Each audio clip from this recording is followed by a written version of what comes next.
like half asleep and Yeah. I was like, oh, I was sick. Oh, hi. Hi. Hello. Hello. Hi. Hello, Hi. everyone. I was And so welcome. I was so into that Mother 3 bop that I was like, oh, the timer stopped. And I had I'm gonna to. say it felt like it was taking a while. I looked, it was like 40 seconds, okay, and then like Mm, minute and a bit later, Whatever. I think Whatever. everyone was grooving to that fucking track from it's Mother it's a 3. good track to groove to. Yeah. Good morning, everyone, or good afternoon if you in the Europes like I am, or good evening, I suppose, if you're in the Japans like Pushes. You know, we've done 10:30 a.m. By the way, if there's anything fucky with the audio, please let us know in Yes. chat. It helps us a lot. Thank you. Love you. I Hmm. mean, we've done Yes. Good Morning Source Gamings before at 10:30 a.m., but I will say this one was strategically done just in case, you know, any Yeah. particular multi-billion-dollar corporations decided to tweet out this morning. We wanted to make sure that just like, oh god damn, just like, Yeah, so that way it would ruin the middle of the talk. yeah, throw Yeah. XSplit out the window. Yeah, so yeah. But introducing everyone who's on is of course I, Nan10jex, and that was Colin. Colin, you just heard over there. yeah. We've also got Shadow Link, and our special guest this week is PushDustIn again. Hello. I'm And the I just BMC2 guy. I just saw James Thoras, no spazzy. He might pop on. He says he might bomb at some point If and go Spazzy's up for around, 10 he minutes. just drops in the middle of Yeah. our streams. He does that. Don't anticipate him. That's what he wants you to do. Just accept him when he arrives. Anyway. Hey guys, if the How are you audio all is doing is today? loud, just turn down the volume on your end. But if it's Uh, if certain people are louder than others, please speak now, or you're just gonna have to deal with it. Yeah, let us know. You're just gonna have We'll to. rebalance the audio. Let us know if I'm screaming. Here's what we're gonna do. We're all gonna do. Everyone else is. We're all gonna do a barbershop quartet, and then you're just gonna have to say like soprano, tenor. Like you're gonna have to tell us who is the one that's louder and who is the one that is softer. And that's how you do all audio tests, right? Like, Okay, so Yeah, of course. what song should we sing? have you guys played that shitty, terrible video game BioShock Infinite? We could do God Only Knows. This is a Beach Boy song. How does that one go again? Pizza Dude Man Guy, our favorite pizza boy, gave us $1. Not even $1. 1 cent less of $1. Thank you, Pizza Dude. He gave us cent matters. 99% of $1. Thank you. Yeah, there's no VAT on that one. He Thank has you a so good Animal much. Crossing now. Does. Man, I have not played Animal Crossing in ages. Of what games have everyone been playing? How is everyone doing on this Sunday? What games have we all been into? I've been playing a lot of Paper Mario because that obviously just came out. I might be the only one playing Paper Mario. I could be one of 5 people in the world playing Paper Mario based on the reception that I see the fan base gave it and the fact that a lot of reviewers have already beaten it. Yeah, it seems like there hasn't been that much talk about it on Twitter compared to like other Nintendo releases. Yeah, I've been trying to keep spoil things because there's been so many good moments in this game, but I've been taking a lot of screenshots and recordings of segments that I've either laughed a lot at or hit me hard. And like there are segments, things I saw coming, the execution of which just like got me right in the heart. And I'm like, oh, this is upsetting now. Hey, 1 second. Colin? Yeah. It is bothering me. Can you nudge the chat widget down just a little bit? Okay. It's your chat box. The widget's just a bit too high. Anyway, back to Paper I gotta Mario. unlock it. Now I gotta drag it down a bit. And hopefully XSplit doesn't have a fucking conniption. That's the best I can do. Okay, that's fine. I gotta figure out what me. button in XSplit turns off the snap to lock thing, because I knew how to do it at some point, but then I just like totally forgot.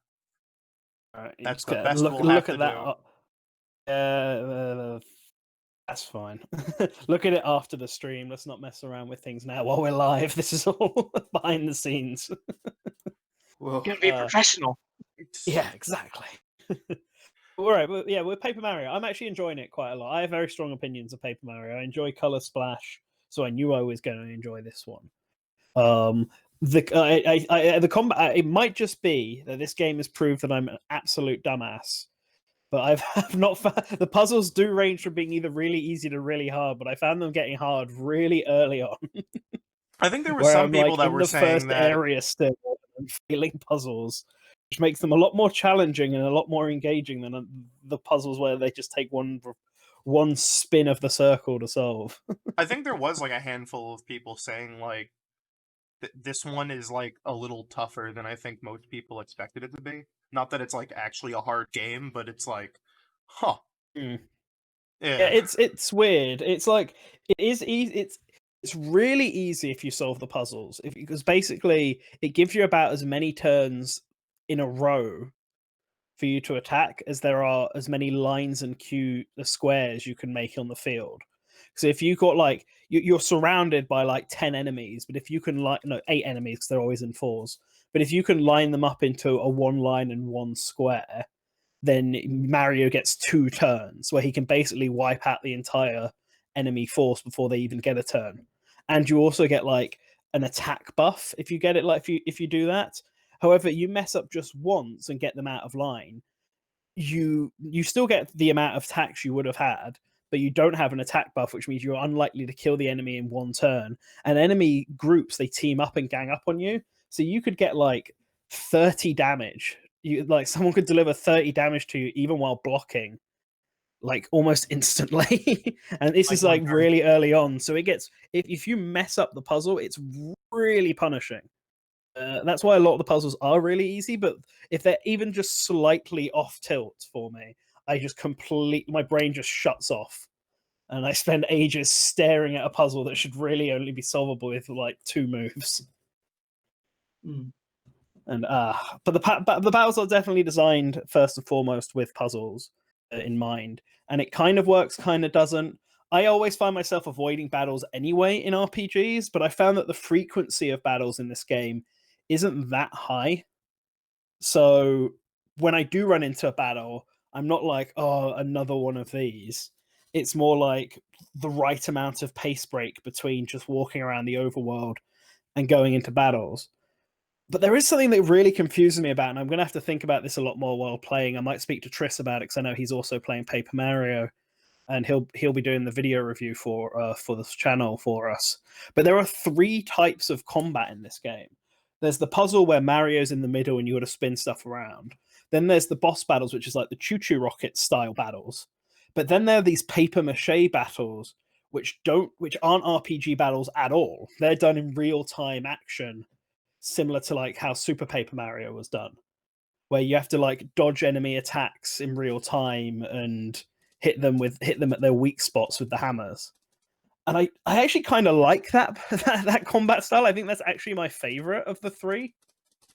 But I almost feel like they could do a whole game around it. But at the same time, I'm also not sure if it would be interesting. Like it might be only that I find enjoying it comparatively to the other 2, and because it's not that frequent.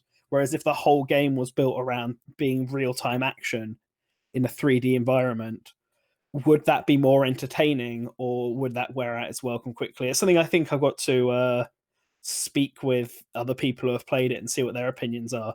But it is really strange to me how they clearly thought the puzzle idea first, then realized boss fights couldn't use that, so did something else, and then came up with a completely different enemy that didn't work on either combat scenarios that they'd planned. So they had to come up with a 3rd battle system just to do that one. It's very strange. I'm having fun. I think the plot's really good so far, as simple as it is. The character dialogue is fantastic. The areas you go to is good. The music is top notch. They like take from loads of genres. I've been talking about it a lot today, but there's a DJ section where you have to give him a bunch of music and lure a boss out of a room. And the music that you end up using is something like a parody of Michael Jackson's Thriller. sort of song. Ooh. But one of the songs you give him is like proper Initial D Eurobeat parody. So good, it's so funny. I'm having a blast with this game. I will kind of take the Tanabe stance of I hope people could be a bit more open minded when going into this. It's not an RPG like the older ones, but it's also not a bad game at all. Door, Dad. It's not thousand-year door. Doesn't need to be. Arlo told me it's not thousand-year door. It's a bad video game. Sticker Star 2. Sticker Star 2. I do wish that there was slightly more variation in the character designs. I mean, I'm perfectly fine with them using same ones over and over again. Like, you know, not changing them up to the extent Thousand Year Door did. They could at least have, I guess, more of them. Like in this, so far, what I've seen is the town. It's a blimmin' everywhere, and there's a Monty Mole village, and then there's a town of Sniffets. That's really about it so far. Like, I feel like they could have gone a bit further and done like a Goomba town or done a Koopa Troopa town like in past games, or maybe even pulled stuff from Odyssey, like bring the NPCs from Odyssey in, like the snails and the mermaids.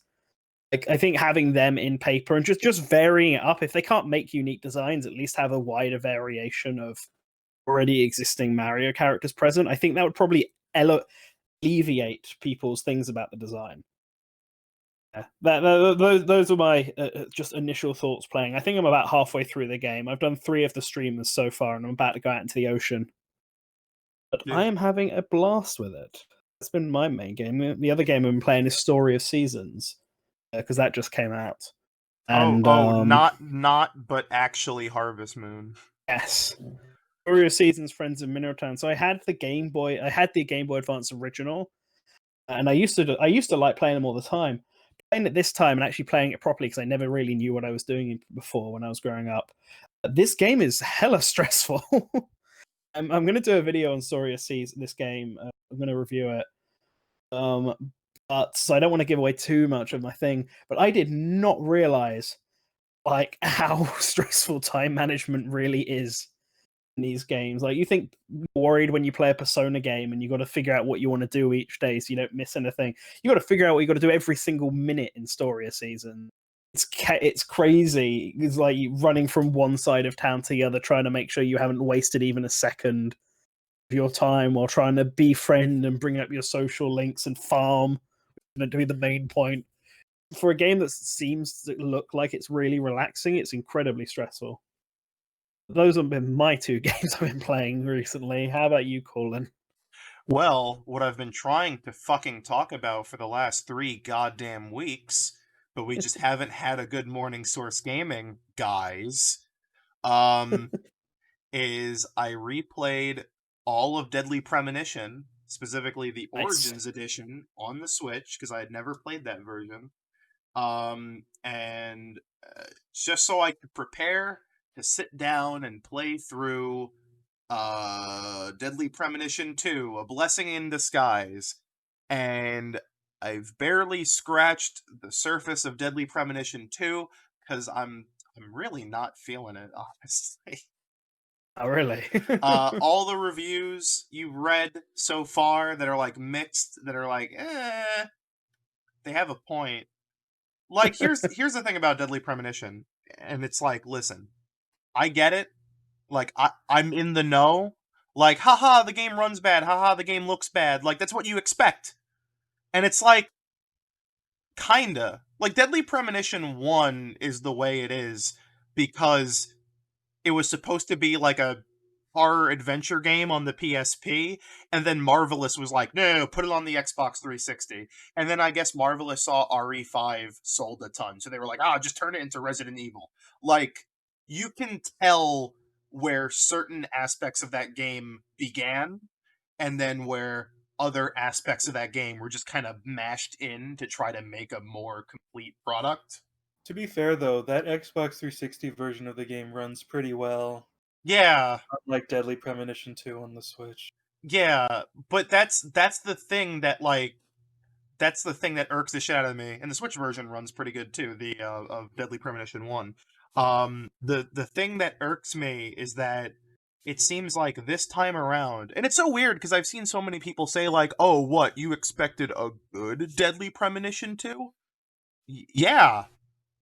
Yeah, I did. Yeah. Like, Swery, like, the thing about Deadly Premonition 1 that holds that entire, like, technical, janky trash fire together is that it's very clearly, like, a labor of love. They put way too much effort into it. It's, like, almost over-ambitious of a video game. And the writing and the direction are genuinely good. Like, really good. And I mean that's Deadly Premonition 2 again. It's like, yeah, the direction is good, the writing is endearing. They clearly put a lot of love into this, but at the same time it's like I feel like they leaned into the meme of people expecting this to be a trash fire. So like even though they're starting from scratch with a budget and everyone is actually like communicating with each other at this point, it's like yeah, it runs at like 8 frames per second when you go outside, and all the animations are for some reason worse than the original. I don't get it. Like I get I mean I'm sure in you know in the mind of when they were making this they were like haha we're gonna make like the anti triple A video game. We're gonna give everyone, you know, the so bad it's good experience they want. But I don't know, after playing stuff like D4 and The Missing, I was really kind of hoping Swery would just make the game he's always wanted to make with the first Deadly Premonition and make like a 2 that, you know, I was expecting a Twin Peaks The Return. I got season 2. I feel like it's like a room situation Yeah, where it's the like a first game birdemic. Yeah. became so like beloved because of being ironically like uh It's so it's weird. so Ooh. bad it's good, Yeah. and that only really works when they actually try, and then they fail. If they actually if they start out trying to make a game that's really not good, not conventional, just for the sake of being like out there and not great, Yeah. ooh. That was like a lot of I kind of like agree fully with like Jim Sterling because he like it's very clear that like because he's the guy who gave it like a 10 out of 10, you know, back in the day. And it's like it's because of the same reasons where it's like yeah it's this like you know like every bad mechanic is somehow canceled out by every other bad mechanic, but the writing and the direction and like the style and like everything works. So then like when Deadly Premonition 2 just tries to double down on it, it's like oh, well, all right, I guess, you know. I mean, I I've still, got. yeah, I was gonna say I've got Deadly Premonition 2 behind me. It was meant to arrive on the day it came out, and it was delayed by like half a week, so I haven't bothered opening it because I knew Paper Mario was coming. yeah, It's one of these games I'm a bit because I'm looking forward to it, and I'm still looking forward to it despite the jankiness of it. But at yeah, the same time, I'm kind of like they've said that they're going to try and patch out the frame rate issues and which I think going they to should. rewrite certain scenes in the script that were apparently a bit difficult, like a bit offensive to some people. And I don't know what that refers to because I've not played it yet and I've been spoiler They free. transphobic. Okay. I think I know exactly what happened with Okay, that. okay, so it's accidentally transphobic, and I think that's because of like the culture barrier. Unlike The Missing, Swery didn't really have any consultants on this one from like the Mhm. trans community. So what they end up doing is there was a character in the game who is trans, but they did a crime. So then the main character, it's okay if like bad people do this because like they're not the main character that you're supposed to like and empathize with. But the main character just flat out is like, wow, they're a bad person. I'm gonna refer to them by their birth gender and also use their dead name. LOL. And it's so bad to the point where they say their new gender, the gender that they transition to, and then they're like, no, wait, and then they just like correct themselves to their birth gender. It's like some stupid, crazy, like unintentionally. I wouldn't be Uh, surprised if Swear saw that scene from Twin Peaks: The Return where I don't know if anyone else has seen Twin Peaks: The Return, but there's a scene. It's kind of awkward because it's a David Lynch picture, so sometimes the dialogue in David Lynch stuff is like weird. But there's David Duchovny, who's the guy from the X-Files. He's in Twin Peaks season 2 and The Return, and he plays a transgender FBI agent. And there's like literally a scene in Twin Peaks: The Return where David Lynch's character is like, "You used to be called Dennis, and you were a bad cop, but now you are Denise, and you are a good cop." When everyone, all those jokers said that is a weird thing, I told them to fix their hearts or die. And it's like his heart's in the right place, but it's just like it's written really awkwardly because it's by like a 70-year-old man. And I would not be surprised if Sweary was trying to like do the same thing as that, but like even more awkward. Like it came out like even more kind of like, oh, he jumbled it even further. It's weird. The character, Yeah. okay, the main character goes on like a super pro like trans rant, Yeah, and that's then what he it's. starts Yeah. doing that shit. He starts like referring to them as not who they are, Yeah. and it's like I'm guessing there's like a culture barrier. He doesn't have any firsthand experience. He doesn't know it's wrong. So I'm glad that he's taking that feedback and going, hey, I messed up. I'm gonna fix this. But Yeah. it's still awkward that it got that far. Like none of the English voice actors said anything. None of the English translators or writers said anything. It's just so awkward. Yeah, it's a bit weird. But this goes back to my point that he says about fixing it and stuff like that. And so I'm thinking to myself, do I wait until it's fixed and play this with friends? Because I played through the first Deadly Premonition for review and played it on my own and loved it. And then I played it as with a group of friends where we'd go around to one of my friends' house like every Tuesday and play through the game bit by bit. And I obviously knew it was going to happen, and they didn't, so I got to watch them experience it, and that was a lot of fun. Yeah, there's So very we likely... wanted to do it again for Deadly Prem 2. I'm thinking, do I wait until lockdown eases so we can start playing it again as a group, but this time I'll go in blind with everyone else? Or do I play it now while it's janky and then play the fixed version later? It's basically, I'm unsure what to do with it, because it's currently sitting there alongside Tokyo Mirage Sessions. I honestly don't know, because I'm pretty sure Deadly Premonition 2 is probably like as long, if not longer, than Deadly Premonition 1. So like it's like a 20-something hour game. You may have to... I would say to wait for like at least a frame rate patch. Yeah. That game also looks like an early 360 game, and it runs at like 10 FPS. It should not be doing that. Also, by the way, everyone remember that meme from like a year ago where it's like that shitty mobile game, that Mafia mobile game, and they're like, that's what Mafia do. Yeah, a model from that game is in Deadly Premonition 2 because it's like a stock Unity asset. It's it's something else. I'll be right back. If I don't get back in time, Push can go next. I mean, otherwise, why don't Push go next now? And otherwise, I've just been playing a lot of Fallout 76. It's good now. That's all I have to say about that. All right, the Push. How about you? What have you been up to this week? So this week I was actually playing Mario Teaches Typing 2, which I'm sure no one else in the world was playing. absolute classic of a game. It's just had to go back and training for an English test. Yeah, just really wanted to work on my typing skills this week, and yeah, and besides that, I was doing a couple of videos for Did You Know Gaming. The Sonic Rumors one I think is out now, so you can go ahead and watch that if you're interested. And yeah, that's been my week basically. That's just it. It's just Mario Teaches Typing 2. Teachers typing 2 and making Sonic videos. Are you Yeah.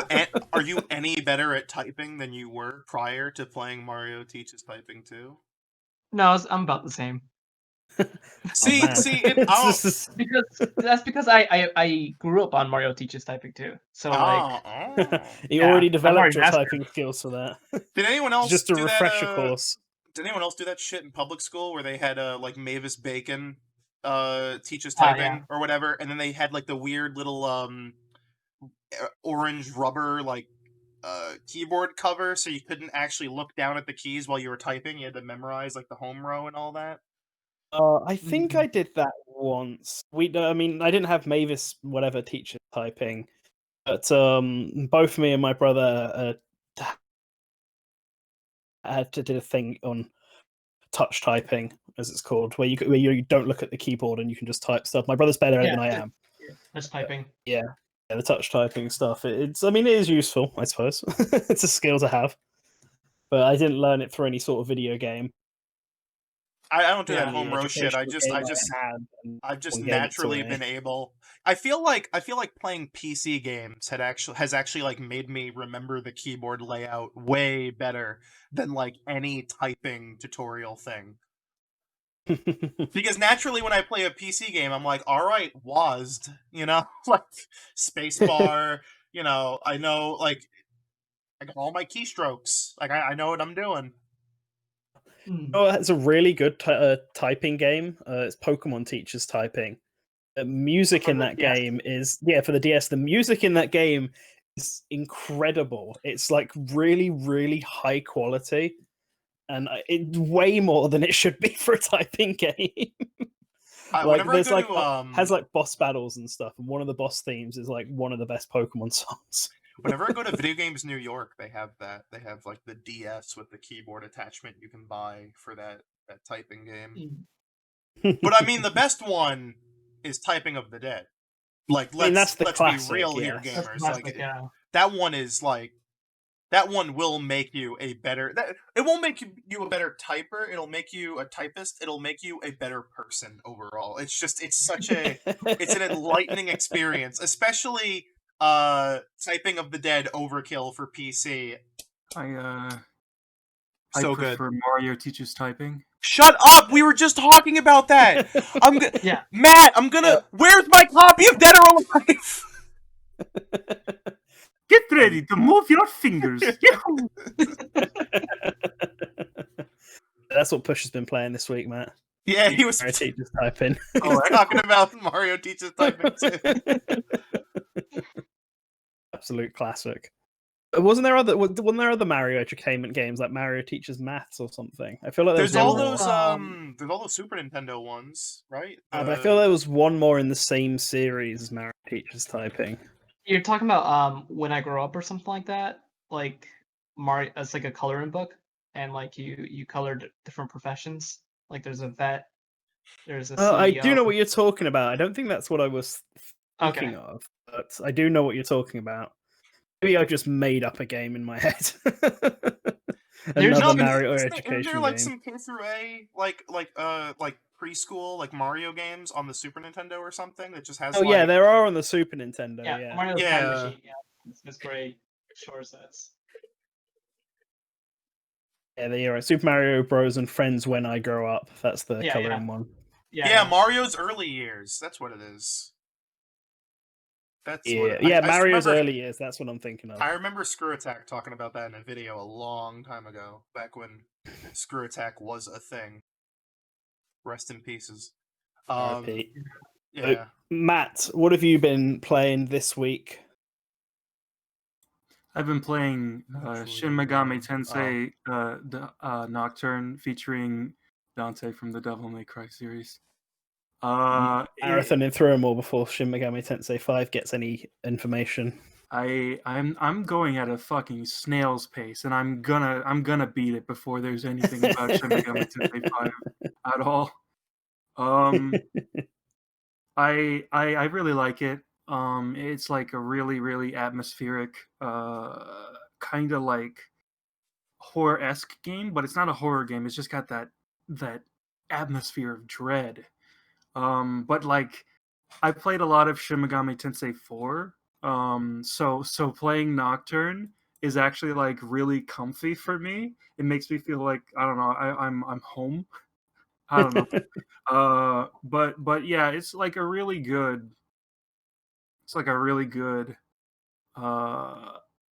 Basically, like it's Shin Megami Tensei 3 and 4 have like my favorite battle system in any RPG. It's the press turn battle system, and it adds so much to the game. Um, there's like, oh my god, there's so Persona 3 through 5 uses an offshoot of the press turn system where if you hit the weakness of every enemy, you knock them down and then you can do an all-out attack. It's like super repetitive, kind of boring. Uh, the press turn system adds so much dynamism to combat. What you do is you hit a weakness or you get a critical hit, and then you're given an extra turn, and you can get up to 8 turns. So you can't just like spam the ideal strategy and then you'll get like a free attack. Um, you have to like actually strategize and plan your attacks out, and it's such a great feeling. Um, also Dante's in the game. It's DMC2 Dante.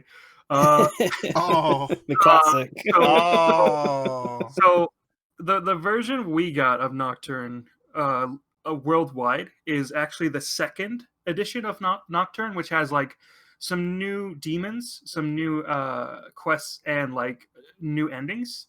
But also has Dante, who is like haphazardly thrown into the game.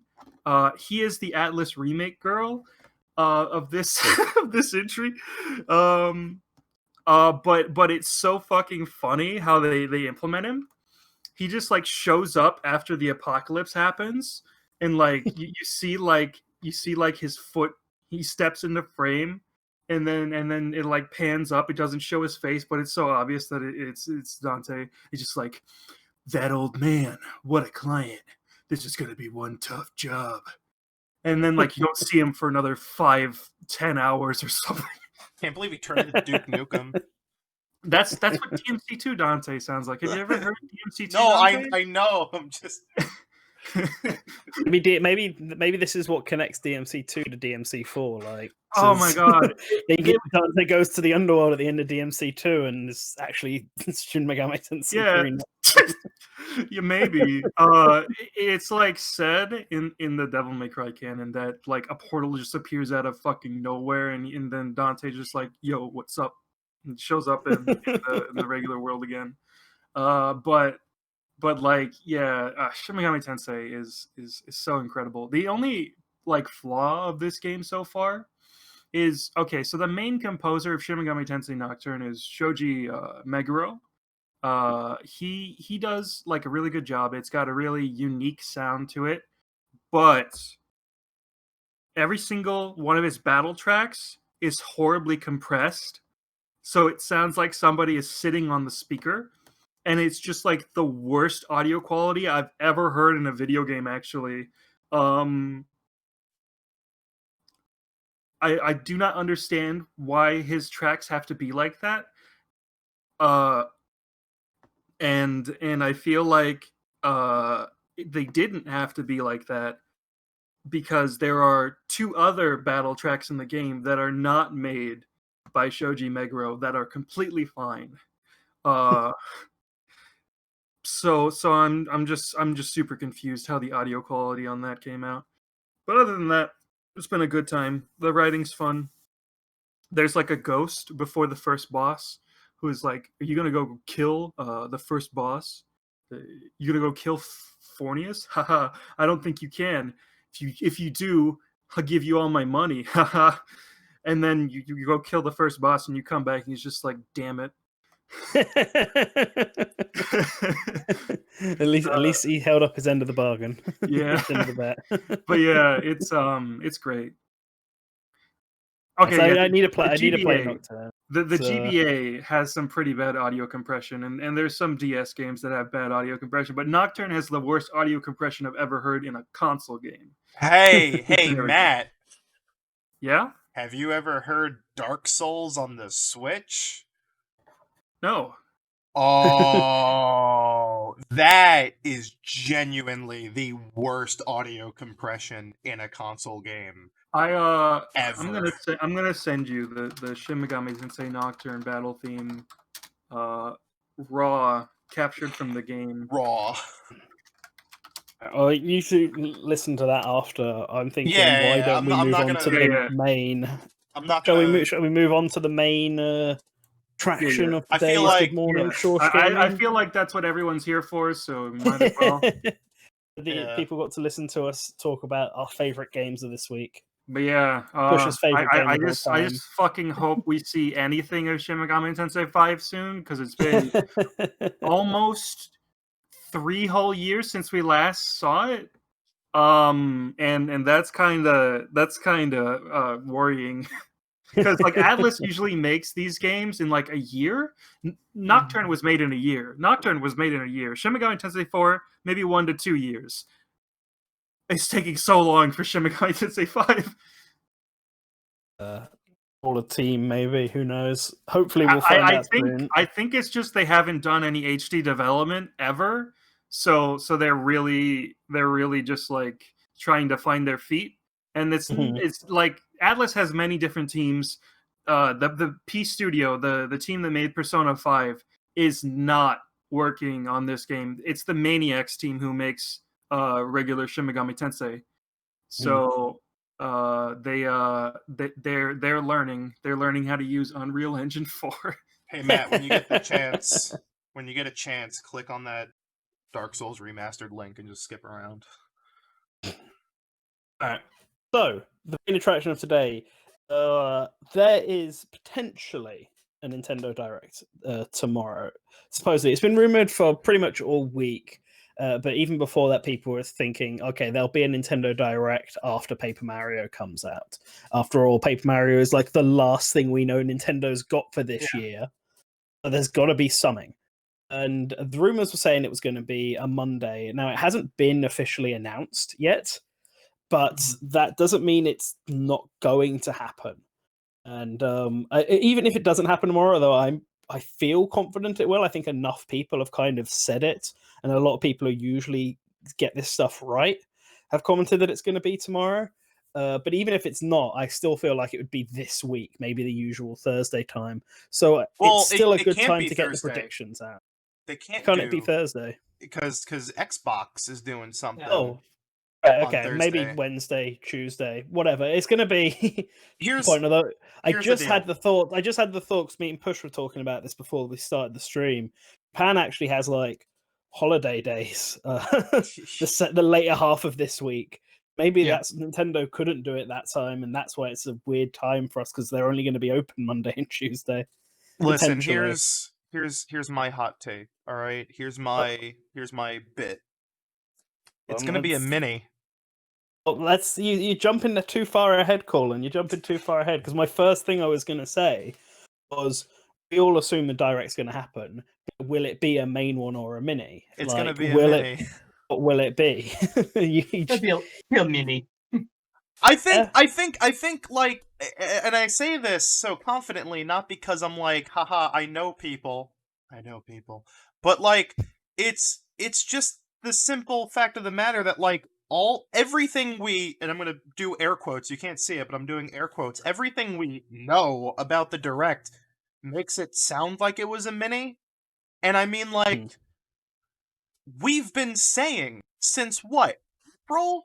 That the next Direct they were gonna do would be a mini anyway. Because what we know so far is that it's apparently gonna be on a Monday. Okay. It's gonna be mostly first party with probably either very little or no third party. And it's most likely just gonna show what's coming out the next few months or the rest of the year with very little to no 2021 stuff. Yeah, I think Nintendo, like, especially very recently, they've been so focused on keeping their announcements to release as short as possible. Like, if Yeah. you look at the time between Paper Mario announcement Well, it's and not Paper even Mario been a release, Nintendo thing. They've like every yeah, company's been doing that. yeah. So Like, yeah, I no, think, yeah. push. Sorry. Go ahead, yeah, push. I think it'll be a mini, and I think it'll just be randomly dropped, just like any other mini has been in the last, like, since forever, right? Because I don't think they ever Yeah, announced mini. they don't. Did they announce the March Mini in advance? I'm Nope. trying to No, remember now. Nope. It's been so no. long. No, they just shadow dropped it. We had Yeah, like 4 days of Jeff Grubb going, "It's happening," that we didn't need an announcement. It's kind of the same thing happening this time. Yeah, exactly. I mean, I kind of agree with both of you. I think it's going to be a mini, and it's people seem to have this weird affliction where it's being a mini means it's not a proper direct, so there's not really anything big. But I really just feel like all that means is they're going to be focusing on stuff that's going to be happening over the next like 3 months, Yeah. as opposed to being some sort of big E3 level blowout. Like they'll do what they did in the March one, where they'll announce stuff for the rest of July, August, September, October, maybe November, but I'm not so sure on that. And then that'll be it. And then anything that's 2021 or December will be announced at a direct in October. Like they'll just repeat that, and hopefully by that point, I mean, stuff in the yeah, world is that's lightened up a little bit. that is the thing. I think no matter what direct does happen, if it does happen, there's probably going to be another one in October, November anyway. Mhm. Like, but yeah, I wouldn't see, like, at this point, especially now at this point, because they haven't tweeted anything out, because of course they wouldn't. It's a weekend. Nintendo doesn't Yeah. really tweet on the weekends. yeah. But yeah, it just sounds like a mini to me, because I don't know if any of you have watched any of the recent Nintendo Directs. Most of it is like 70 to 80% third parties, and then Mhm. like 10 to 15 minutes of first party Nintendo stuff. Whereas the Yeah. last mini we had was the opposite of that, where it was very obvious that was supposed to be a full direct, but they just cut out the 10 to 15 minutes of first party stuff they had planned. So now that's just what we have, is going to be That's 10 what's to coming 15 up. minutes of first party stuff. And it'll be a mini because they can get that done and over with in like 15 to 20 minutes. Yeah, and I think Uh, Stazzy in the chat makes a good point. He says that, that they need to announce the holiday titles, and it can't be in November. So Yeah. like no matter what, like their holiday titles are going to get announced before September or October. Yeah. Yeah, I suppose it makes sense. Potentially, this is just up to the end of the year, and then nothing 2021. I Will think be people are focused just on. thrown off by the mini thing because prior to this, we like never got minis. They were like such a once in a blue moon thing. Mhm. And then on top of that, there's this like weird angle that big announcements don't happen in minis, which is bullshit. I get it, like Nintendo fans only like platformers, but at the same time, it's, I don't know, like the January 2018 one was really good. It had Dark Souls and The World Ends with You in it. Like these Yeah. big remaster announcements, and like all these DLC announcements for all these other like already out Nintendo games, and like that Mhm. was a good mini. And that was that was Yeah. like what, 11 minutes? Not even. Like it was like 15 to 11 minutes. It was Yeah. very fast paced. Yeah. That was.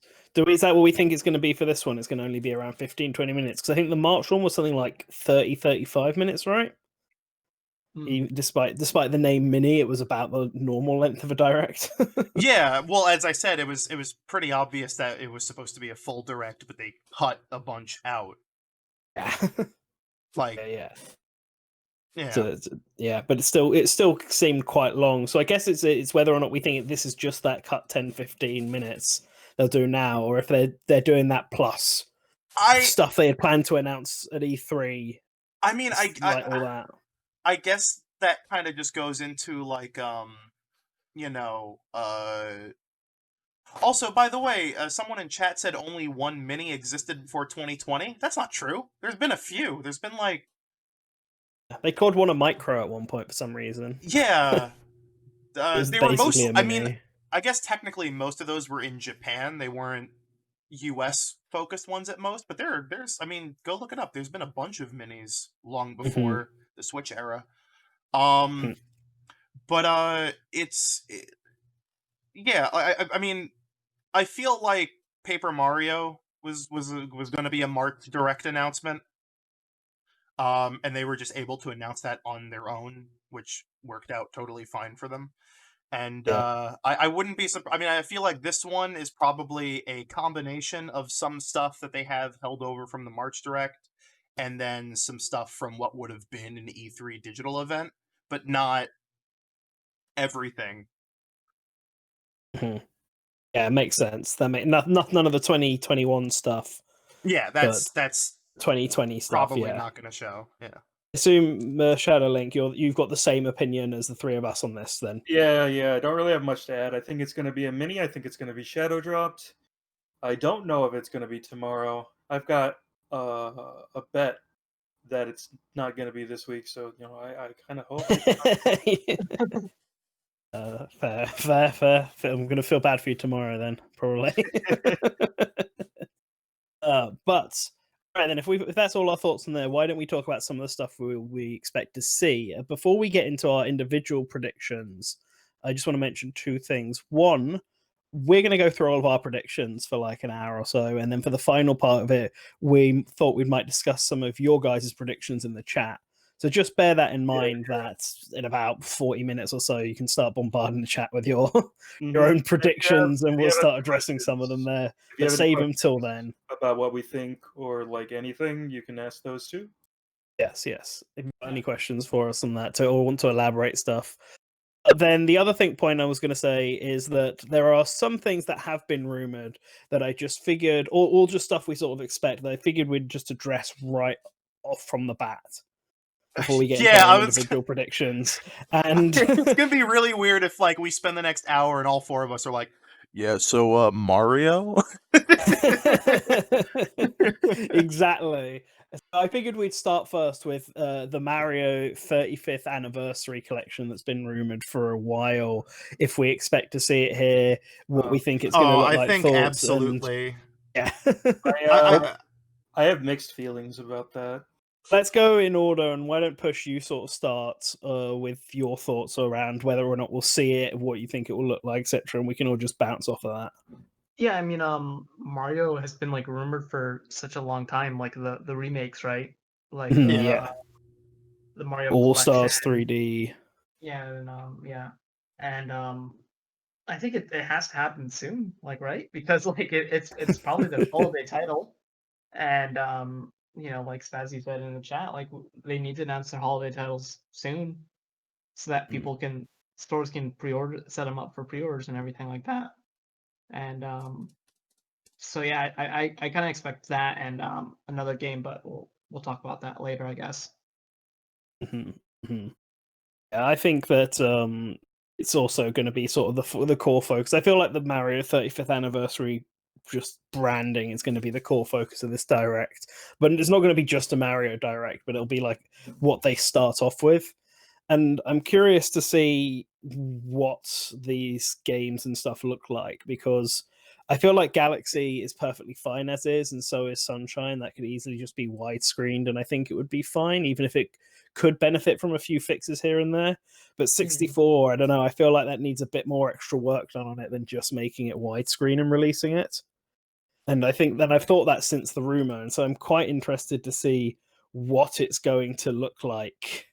It seems like the general when we consensus. It seems like the general consensus about the Mario collection is that Mario 64 will have like a Turok / Doom 64 style remaster make, where it's kind of like it's just like for like on the outside it just looks like Mario 64 but with like a good frame rate and widescreen, but internally they might have like fixed up a lot of things Oh which man, I think would be fine. if they Yeah. remove the BLJ, there's no reason to play it. Oh yeah, no. they fixed up all of the speedrunning strat. They I'm- removed the BLJ in Some the stuff. most recent version Well- of Mario 64, so they're gonna do it. Hell Game's yeah. dead on arrival. Well, I think that's something else. Do we think this is just going to be a straight up? What? Be so many kind of enhancements made to the Super Mario 64? Do you think they'll throw in some of the elements from DS? I think they'll make. Um, I don't know if they'll add DS content, but I do feel like they'll. I think they will slightly pretty it up, at least with like higher quality assets and like maybe like Hmm. like not MIDI music. Like they'll No, use the no. what? They'll What's keep all wrong the with the midis. soundtrack? No. I'm saying like they'll use a higher mastered version and not. Maybe they'll use the soundtrack versions of the music. That's what I Those are- mean. those are Yeah. different. Okay, Like yeah, they that's won't fair. be using the N64's like low quality samples. They'll be using like a higher quality like direct from a Casio or whatever. I feel like if they do Mario 64 and it's not a complete remake, which that's the worst case scenario for me, because like ever since Mario 64, they haven't gotten the physics of Mario right. I don't feel like he's been floaty for so long, and if they put those like floaty new 3D Mario physics into Mario 64, which is like one of the tightest feeling platformers, 3D platformers I've ever played, it's gonna ruin the game.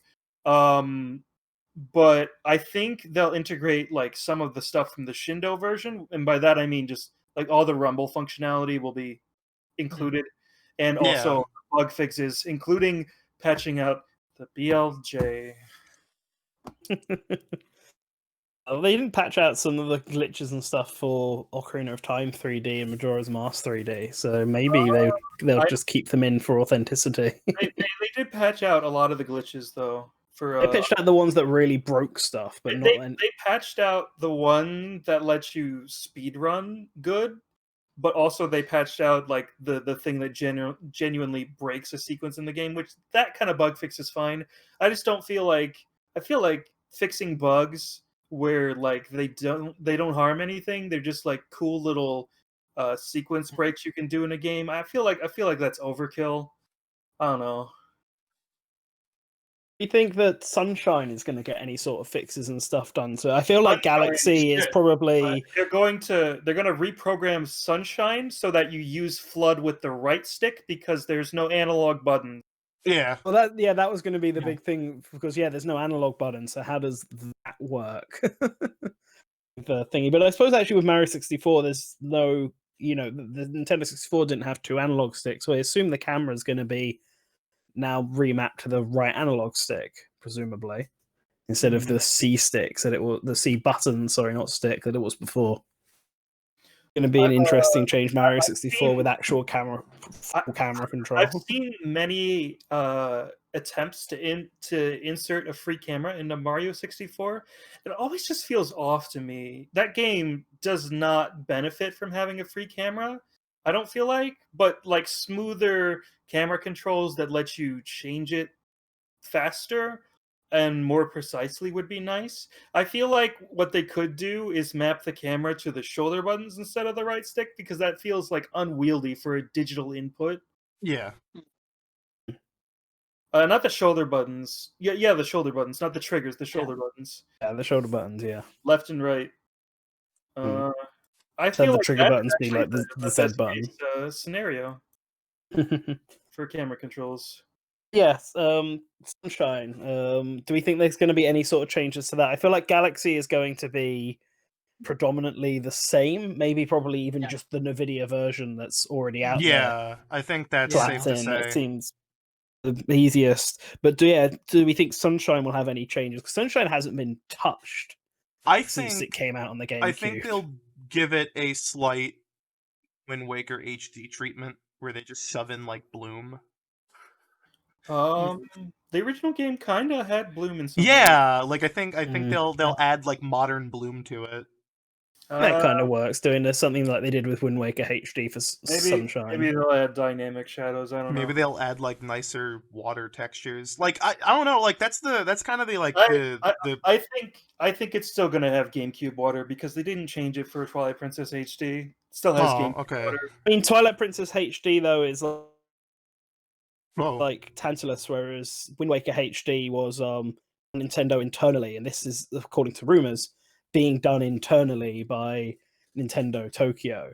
It's been Yeah. debated by some people whether or not this is their main project or just a side project they've been doing. I think that's much of it of Mario 64 is remade, but if it's being done by Nintendo internally, I could see it being more like Wind Waker HD rather than Twilight Princess HD. Well, Wind Waker HD also didn't change that game's water, so Okay, fair enough. I think there's a fair chance that like at least in 64 and Sunshine we'll be seeing like just higher quality textures, like just like if they're like even if they're not new HD textures, like just higher quality, perhaps the original versions that they had on standby before they compressed them to put them on the disc. I'm gonna say something. I don't think Nintendo keeps those assets around. Otherwise, Twilight Princess HD wouldn't look like the way it does. Maybe. Maybe. Yeah. The thing, there was an interview recently with like the lead texture artist where they said they used a lot of photos for the textures, which looked weird in HD, and it's just like why don't they look like why don't your new textures look remotely similar though? What's wrong? It's just a weird internal decision. I think for Sunshine, I think the big fix they want to do is for the camera on certain levels. I think that's everyone's requested thing. Not have the pachinko stage completely glitch out. Also, the blue coins. Yeah. Oh yeah, blue coins as well. Yeah. Maybe add something to it that makes finding the blue coins easier, because I think the problem with them is how many there are. If you get the Asian Mario amiibo, he will tell you where the blue coins are. This is how they implement Luigi. Luigi just pops up and finds the blue coins for you. Swimsuit Luigi.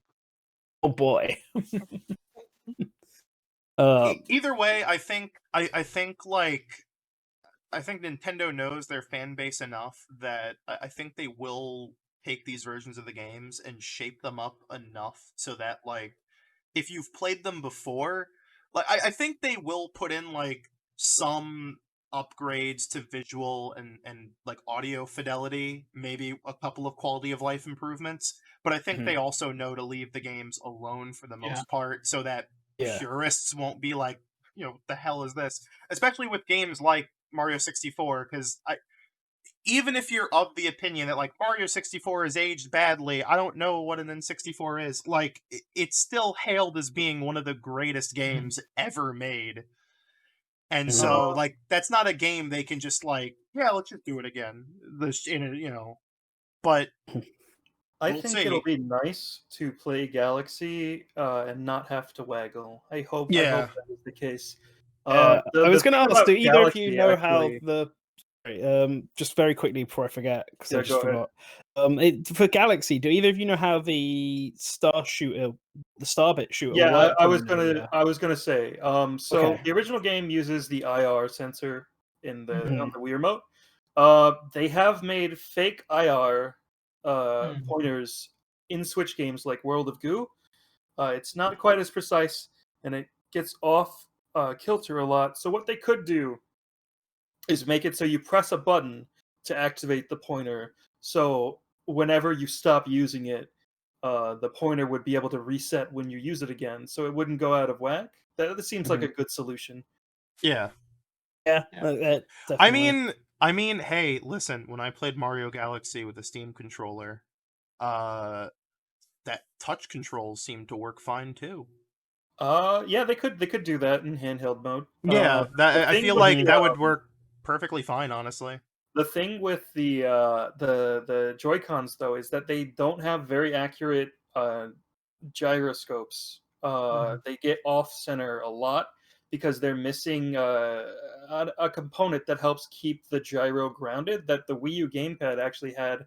I forget the term for it, but they don't have it, and so the gyro controls aren't quite as precise or as good in the Switch version. Yeah. Okay. Yes, the last thing to bring up on this collection, or the last two things, is do we feel Galaxy 2 is going to be a part of this? Because Galaxy 2 hasn't been brought up at all in any of the rumors regarding this collection, but it would be really strange Oh, if they just don't have it. as he brings up a good point, how does the NVIDIA Shield version work? I'm gonna go check. I think it that just maps and it to see. the stick, honestly. I'm gonna check because that's running a Wii emulator. So whatever solution they came up with has got to be weird. Mhm. Yeah, do we think Galaxy 2 is also going to be part of this push? Galaxy 2, no. I think it's just going to be. Do you guys think it's going to be all compiled together, or do you think they're going to sell them separately? I They're think all it's going to be sold separately compiled. for $60 each. I think it's going to be compiled together, personally. I think it's going to be compiled together, and they might even have a few Okay. actual bonus things in it. The cursor like, is some just mapped to special the right stick, so to the that right is also an stick. option that they could do. Because Yeah. like Okay. Galaxy camera controls aren't that great, so they could just like map those to the shoulder buttons as well. Left and right is basically all you can do with the camera controls. Yeah, I It's, think mapped, that it's could even work. mapped to the D-pad on the NVIDIA Shield version, actually. So yeah, Yeah, I mean, might be how they do it. Then. yeah, someone in chat said Mario Galaxy doesn't need two sticks. Mario Galaxy didn't have two sticks. They just had one and a Wiimote, so Yeah, this that is all true. that That's right the stick just point. kind of, I mean, that was the whole point of the Wiimote, was to basically say, hey, goodbye, right analog stick. So, I mean, that's... It's a bit awkward now. Yeah, it's come so back. that's basically what it... Get rid of me. Can't get rid of that C stick, am I right, gamers? But, they were.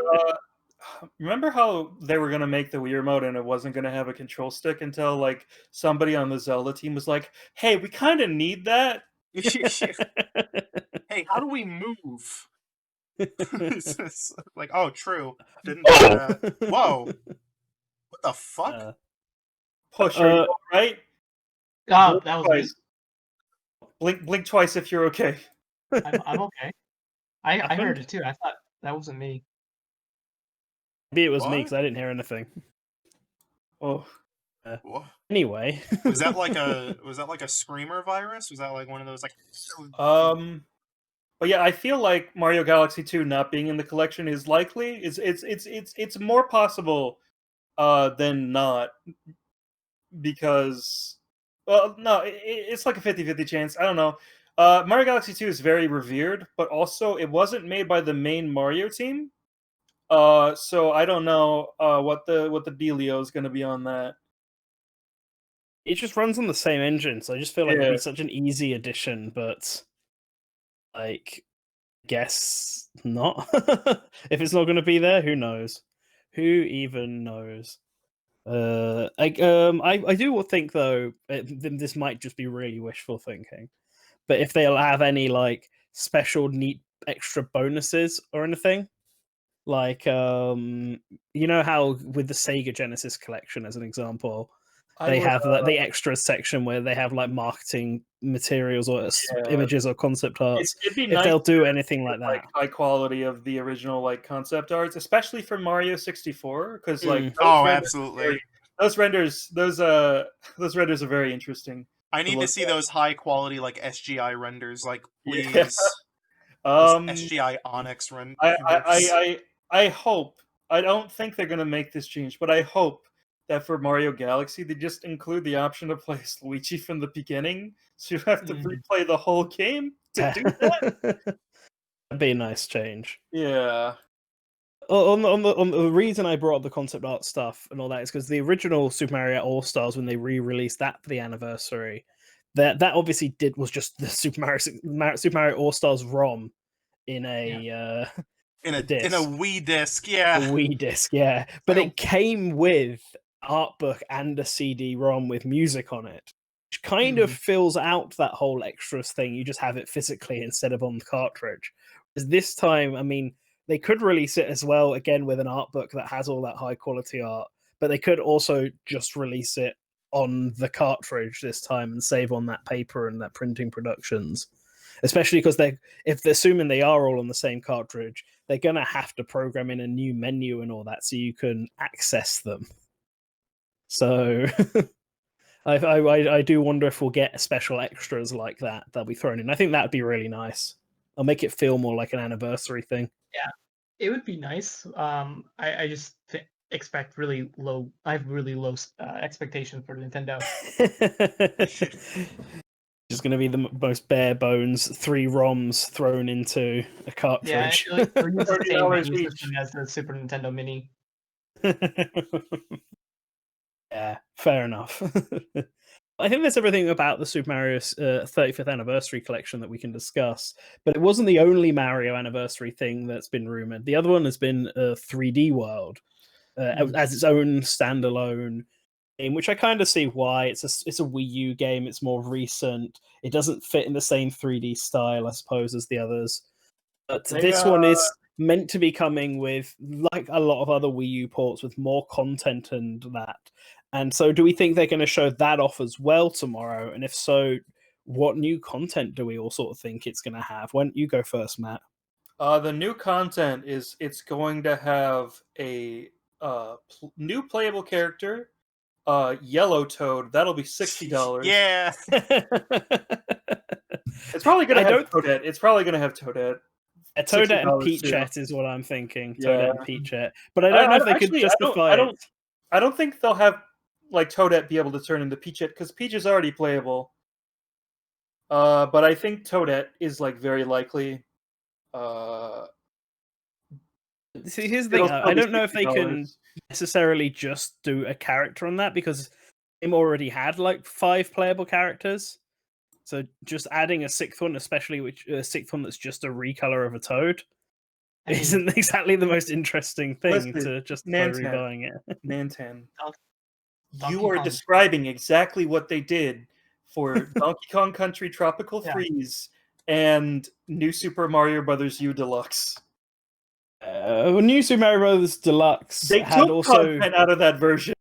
But yeah, but that also had the New Super Luigi U as one thing, and Peachette is at least completely different as opposed to the others. I suppose, but I guess I see your point. Funky Kong as well is like an easy mode. I guess they just added really easy modes to both of those games. Yeah, they added easy modes. They made the whole game easier because you can't use.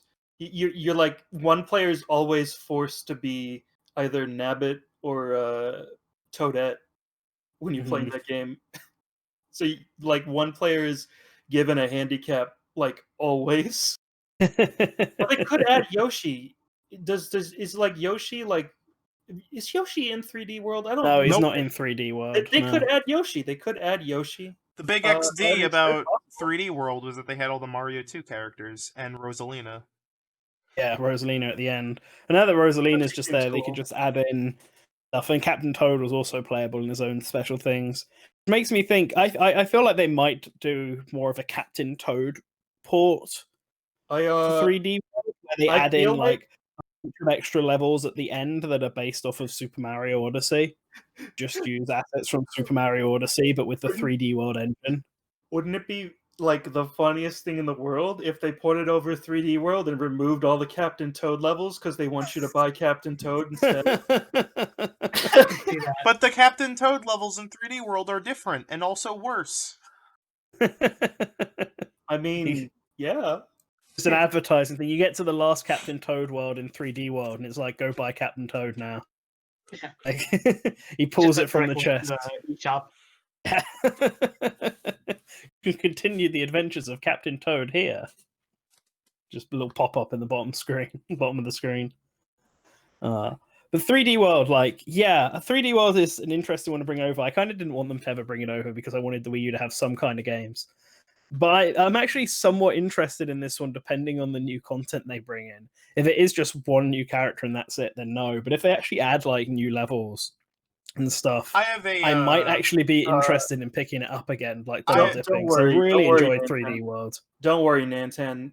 no matter what, the Wii U will always have Devil's Third. Yes, and Fatal Frame. Devil's Third is on Steam. I mean, I think it. No, it's not. Is it not? Anyway, Oh, was it not? I thought nope. it was. The multiplayer was ported to PC, and it's been shut down by now. Oh, okay. Then let's have Devil's Third and Fatal Frame. Anyway, but no, I think this will be the last Wii U port. I don't think, unless they bring over Wind Waker HD. Yeah.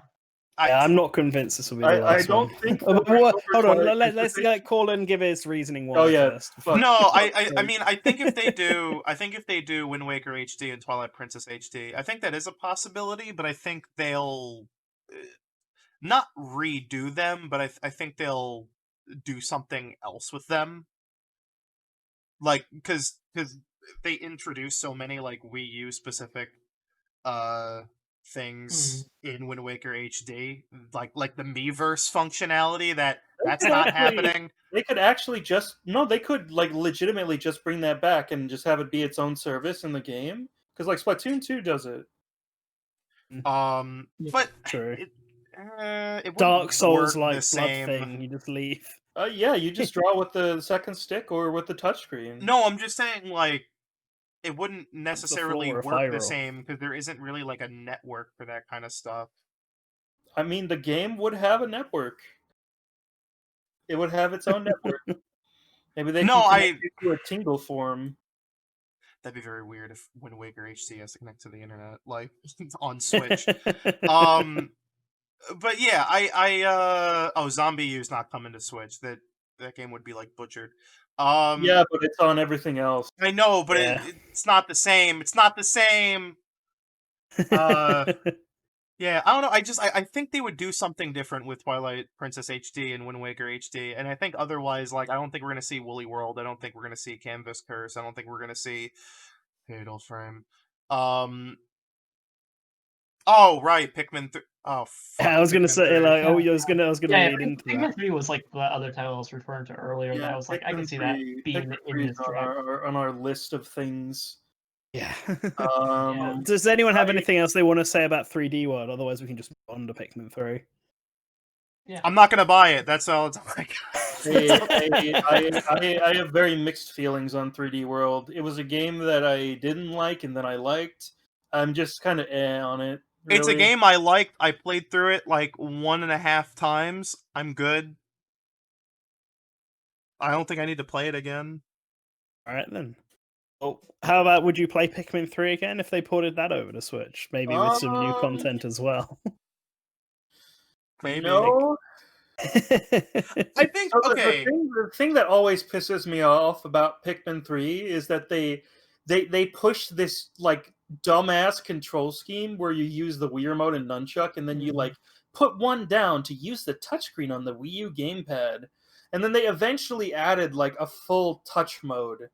But fuck you if you're left-handed, you know. Maybe that's what they'll fix in this one. They'll bring the touch mode, and now you can use it left-handed. I think I'm agreeing with some people in chat where I would like to see a Pikmin collection, because I think in a similar vein to what we were saying with Sunshine and Galaxy, they don't have to do anything with Pikmin 1 and 2. Just port the Wii just like slap the Wii versions on a cartridge. Port the Wii versions, give them like the Pikmin 3 like traditional control scheme.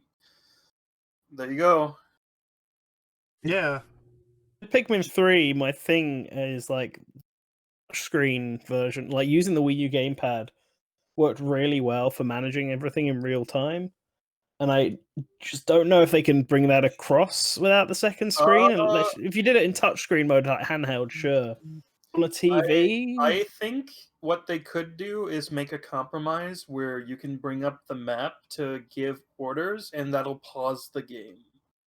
I think that's fine. I don't think like not pausing the game when you're giving orders to your other captains is the worst thing in the world.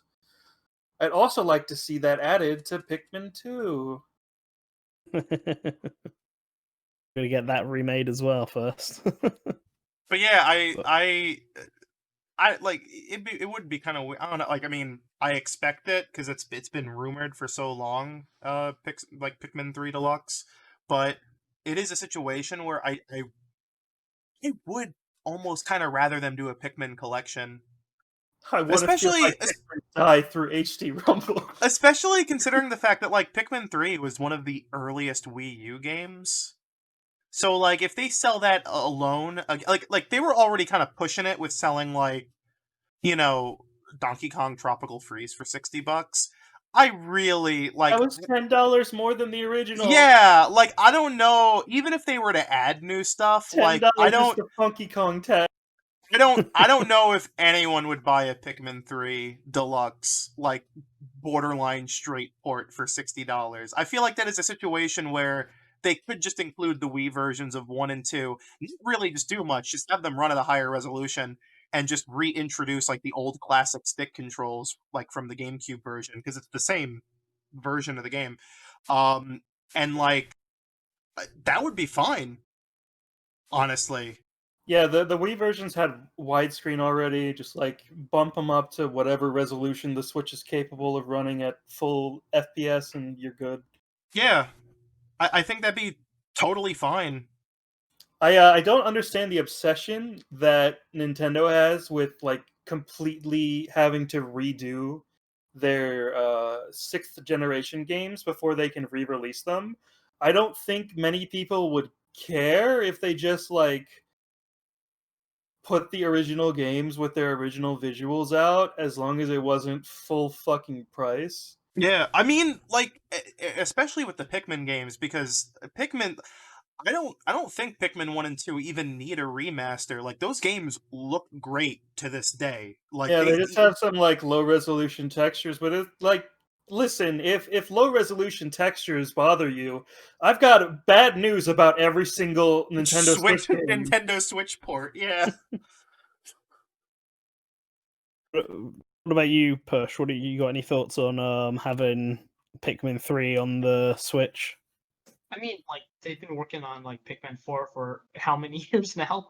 Like I think like it's time to bring back Pikmin, and I would love to see a Pikmin collection Switch. Pikmin 1 and 2 are like one of my favorite games, and I actually skipped 3, so don't hate me.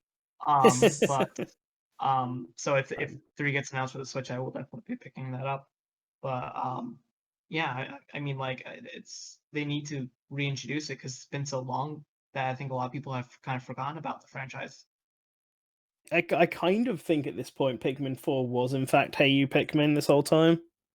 And Yeah. Miyamoto just couldn't remember what the So subtitle was. that's what I'm wondering too.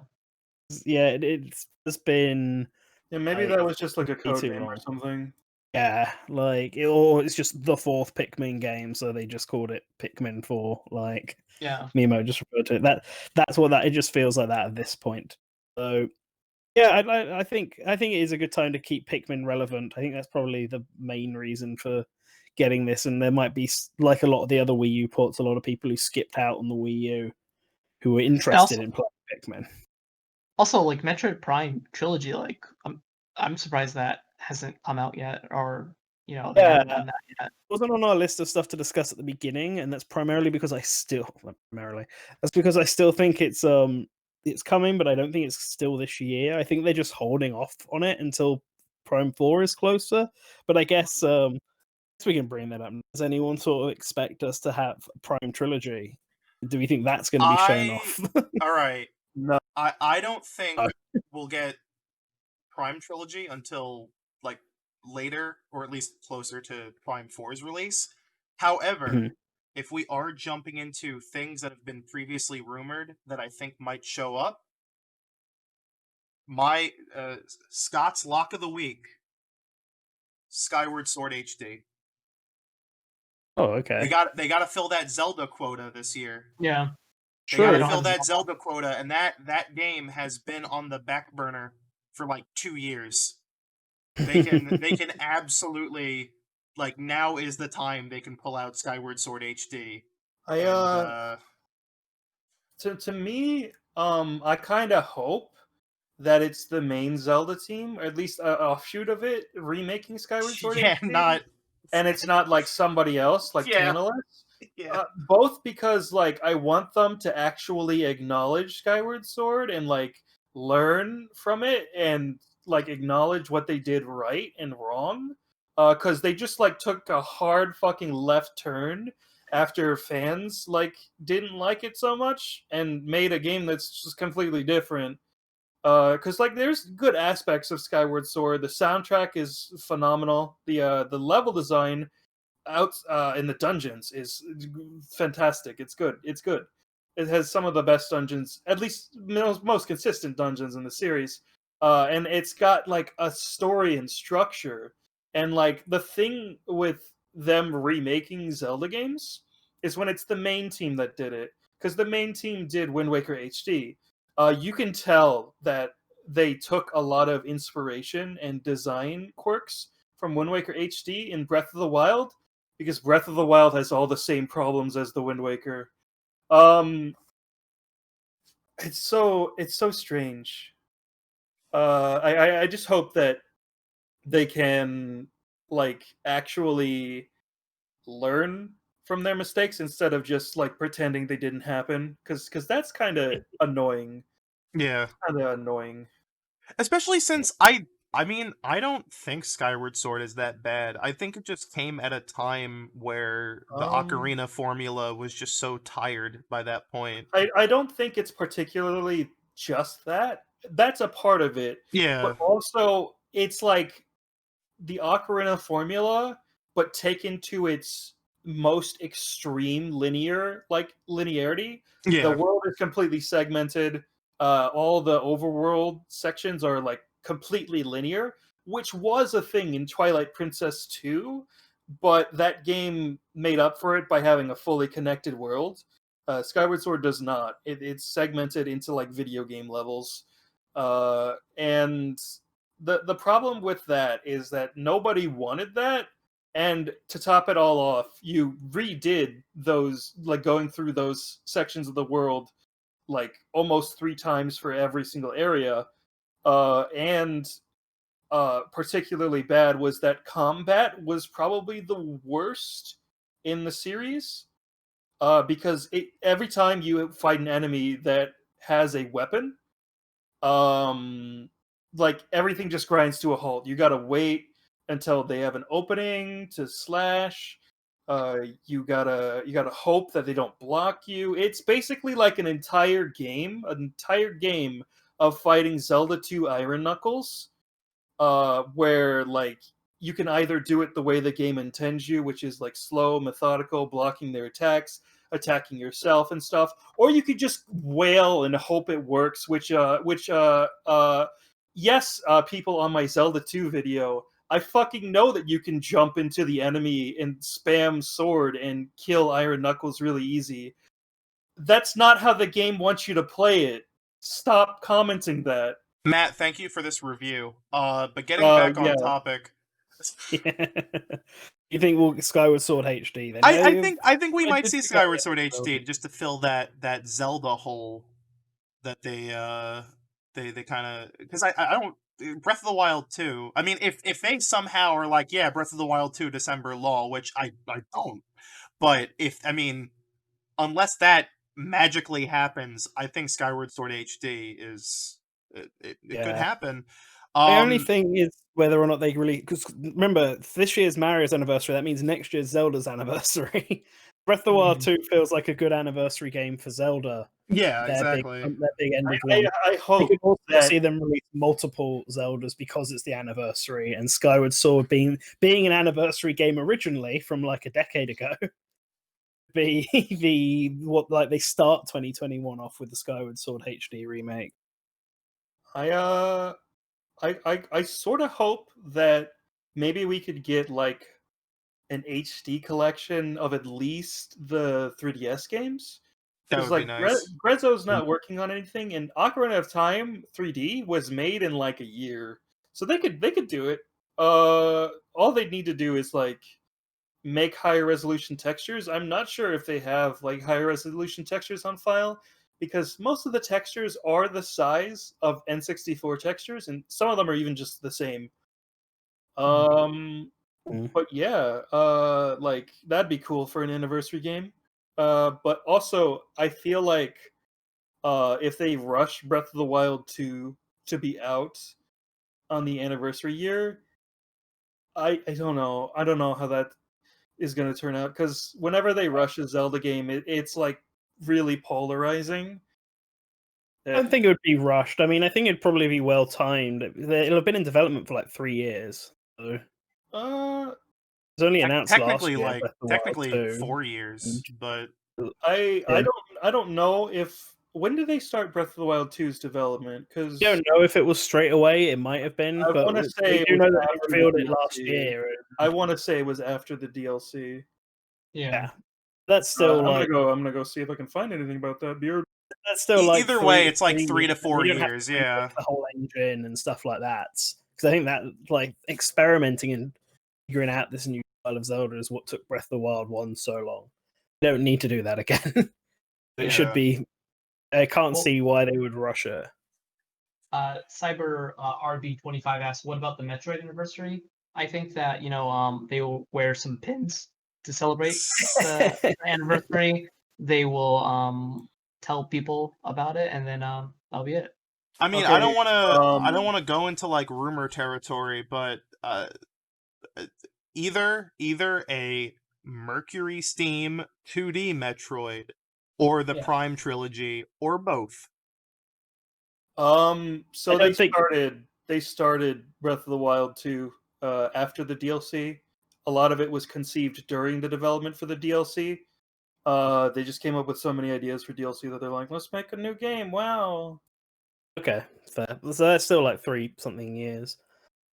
Yeah, well, I mean, on the top of Metroid, I mean, I feel like those will happen, but I don't think they'll happen to in the direct. Yeah, they won't. I don't think they'll happen in the direct. I think that's a next year which thing. is what the focus is of this. So let's Yeah. get back on track of this. And Yeah. speaking of anniversaries, F-Zero is the current rumored one. Oh. So to add a bit of context for this for people, F-Zero has basically a secret Twitter account that's been set up. So people found out they set up a Mario anniversary Twitter account. And they've also set up an F-Zero account for Japan. I think it's like F-Zero at F-Zero JP. Which is and it seems to use the same email, which seems to add some validity to it being real. It was also set up all the way back in March, before people even noticed the Mario anniversary one. So it seems unlikely that it's like a copycat email, like just someone pretending. Which is really interesting, because obviously we haven't had anything F-Zero in a while, but it is also F-Zero's anniversary this year. Oh yeah, it's And the 30th anniversary, isn't it? Yeah, and so maybe they're actually doing something F-Zero related, and I'll start with this one because I feel like, and I've been saying this for a while, doing some kind of F-Zero battle royale game is like the perfect new gimmick that Miyamoto needed to do this. They kind of already have that though. Exactly. Well, they have that with in F-Zero X has Yeah. this sort of 30-man everyone race against each other, last one standing wins.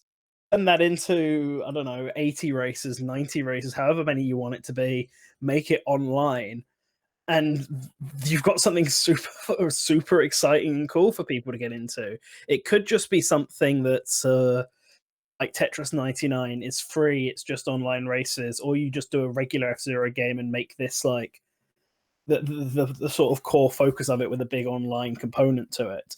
Either way, I feel this is likely because of the fact that it's getting a Twitter account. Because if it was just a one and done game, like why can't they just promote it through the regular Nintendo account? Nintendo only seem to make special Twitter accounts like the Animal Crossing one, and it's a sort of live service-esque game where they're constantly updating it and releasing new news. And I feel if they're doing that for F-Zero, that's probably because it's going to have a big PvP or online element to it that like Splatoon does. And that's the only thing I can think of for F-Zero. This, not just racing, but this deathmatch online mode, elimination mode, as it was called in F-Zero X. And I think that's super cool. And it could also, I want it to be shown off tomorrow, Because I actually, despite how big of a cheer everyone's going to give for an F-Zero game being shown off, I don't think it's that big of an IP that, like, it could just be released randomly. It could be shadow dropped. I don't think they need to promote it very much. Like, because the depending on hardcore scale of fans it. are the main fan base. Yeah, exactly. It's not as big of a Nintendo IP as people think it is. It's only because it's had such a strong Smash presence that people consider it so highly. And the game's obviously being really good.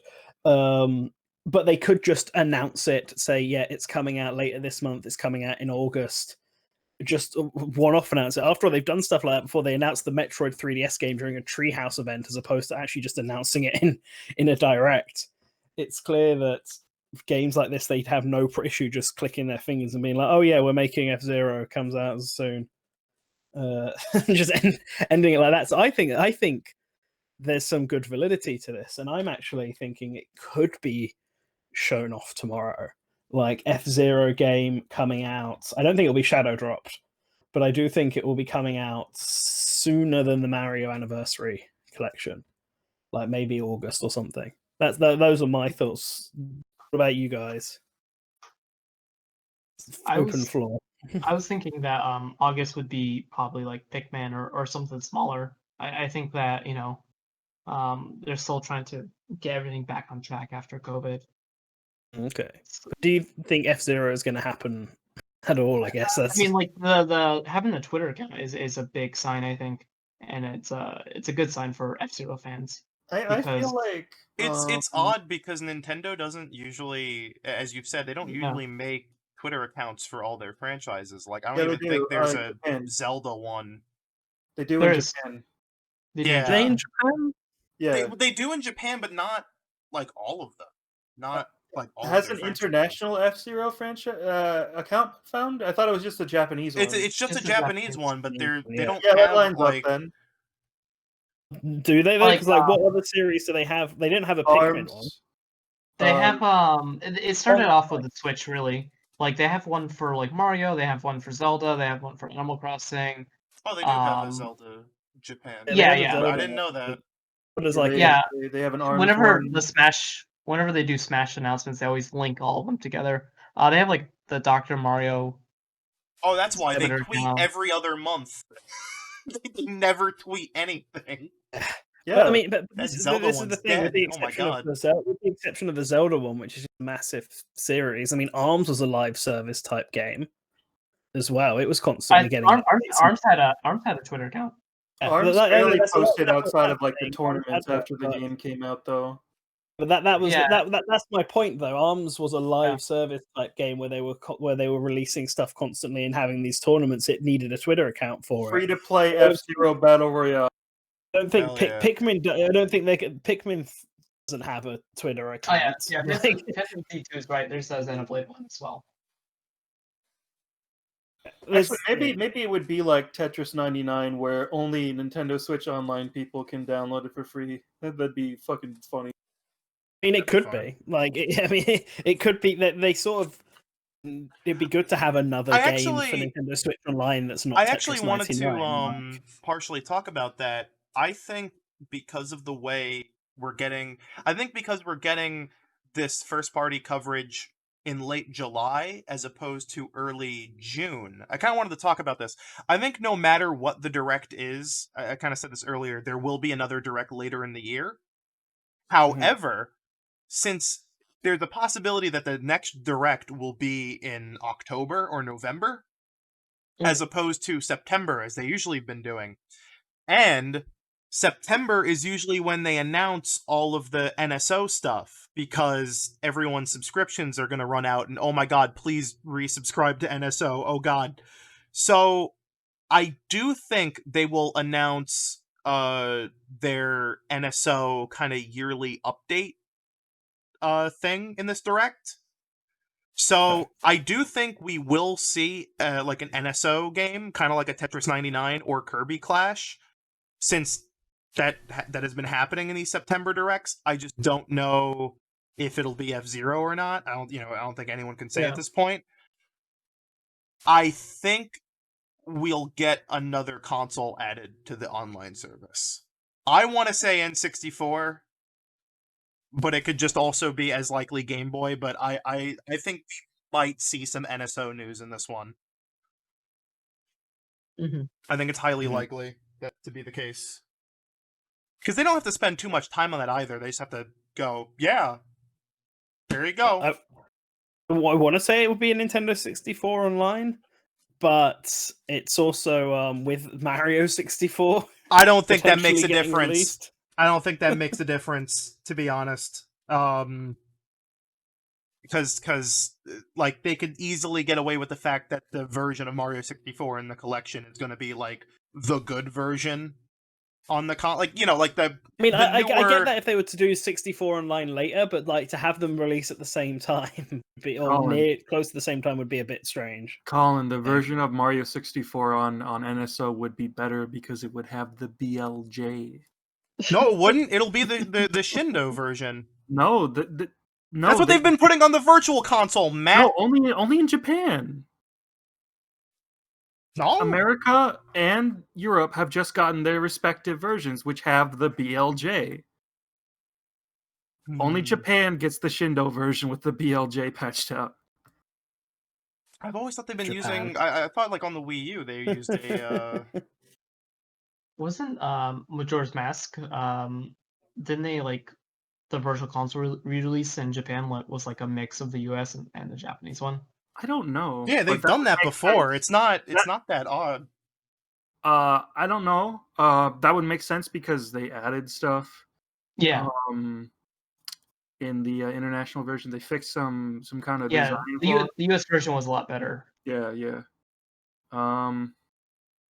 But I think they retranslated it back into Japanese. Will be personalized.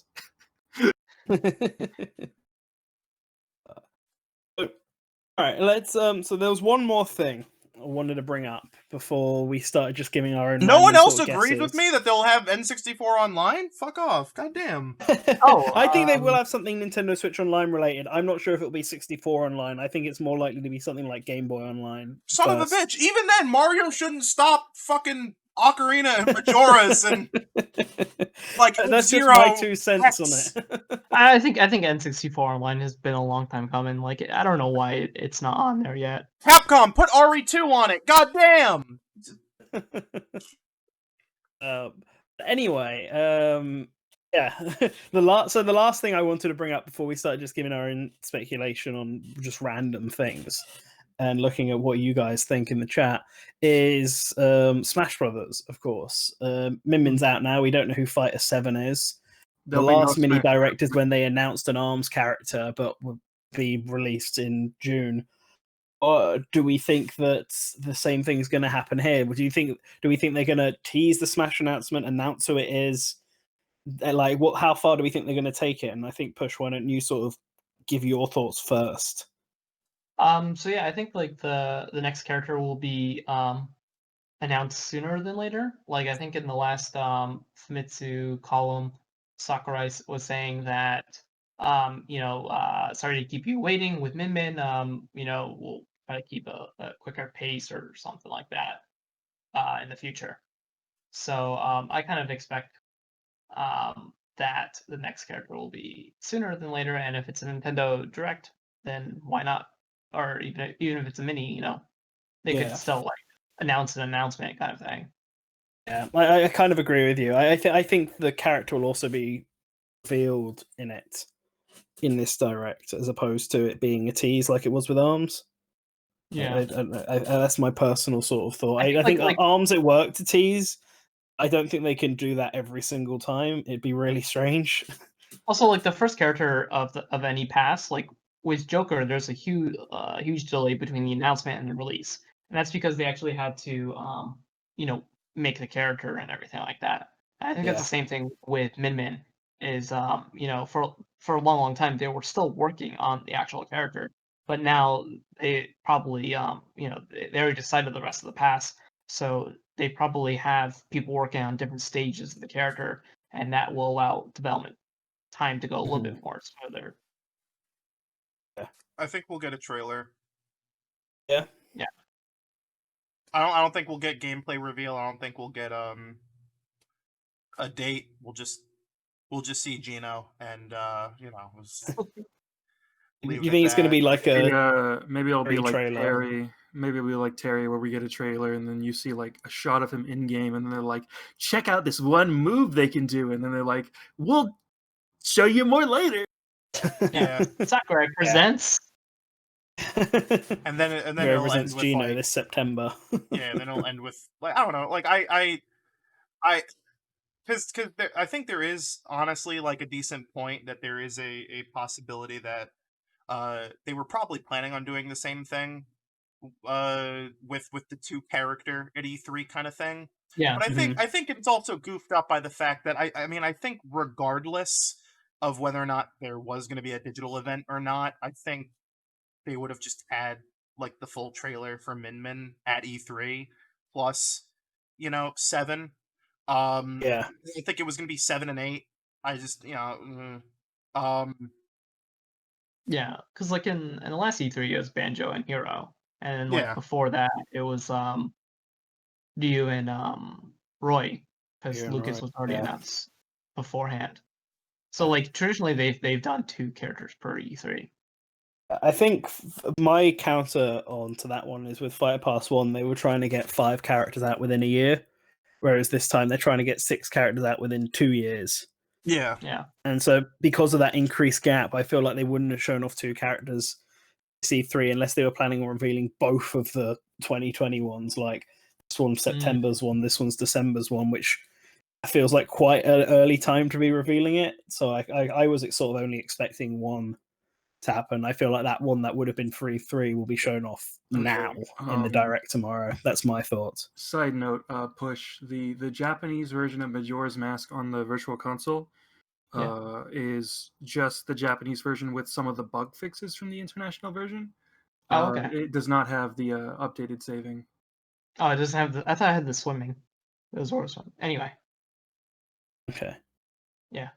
Matt, do you have any thoughts on the Smash Brothers? Did you think we'll see it? I don't think we'll see Smash, but if we do see it, it's going to be a character I don't want. If it's Travis. That's one of the ones I'll scream for. That's the only reason I participate in these directs, because they're just going to be like, check out this new character. And if it's either Travis or Dante, I'm going to scream, and I want that to be recorded for all of time. Which is why I'm glad that for the last stream they were just like, it's just going to be Min Min. We're not going to show any new fighters, because I'm like, okay, I can sleep. Wow. Any thoughts on who it might be? I mean, I know Colin was sort of saying Gino. If they're going with promotional picks, upcoming games, there's not really a lot that they could go for. Travis seems like one that would be a thing, but they might just not even include Travis and just have like a Spirit event, because Nintendo picked the DLC fighters, and I can't really predict what they're going to do. I did not see an ARMS fighter coming, and my logic with how Smash fighters were picked was proven completely wrong with the announcement of Joker. Like, Nintendo relevance doesn't matter. Like, and since Nintendo actually picked Joker, that's just like, it seems like having a game on a Nintendo system doesn't matter anymore. It's never mattered, really. It seemed like it mattered before, because there was that quote from Sakurai about Cloud being in Kingdom Hearts, like, helping. But yeah, it doesn't really matter. If you want to bring up Persona Q2, stop. I've heard that enough. But yeah, the thing that matters is popularity. So I don't think Gino is like likely, because Gino is a very niche character that a section of the internet thinks is like a really big character because they're obsessed with Smash speculation. But like, I don't feel like most people remember this one-off character from an RPG that came out in 1996.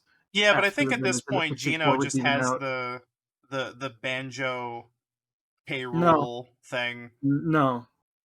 No. You don't think? You don't No. think it's? You guess like ballot winning. So like No. the way that I was thinking about it was that like they kind of introduced like having 6 characters in the fighter pass as like the 6th character being kind of like a bonus. Mhm. And I kind of thought that that could be Gino because like it's like set up as like an extra character that's not really part of the pass. It's just like extra fan service or whatever. Yeah. That was my thought because like like Matt said like I think Gino is popular enough to sell passes by Yeah. himself, and Yeah. like he caters to a subset of fans that have already bought Smash DLC regardless. Yep.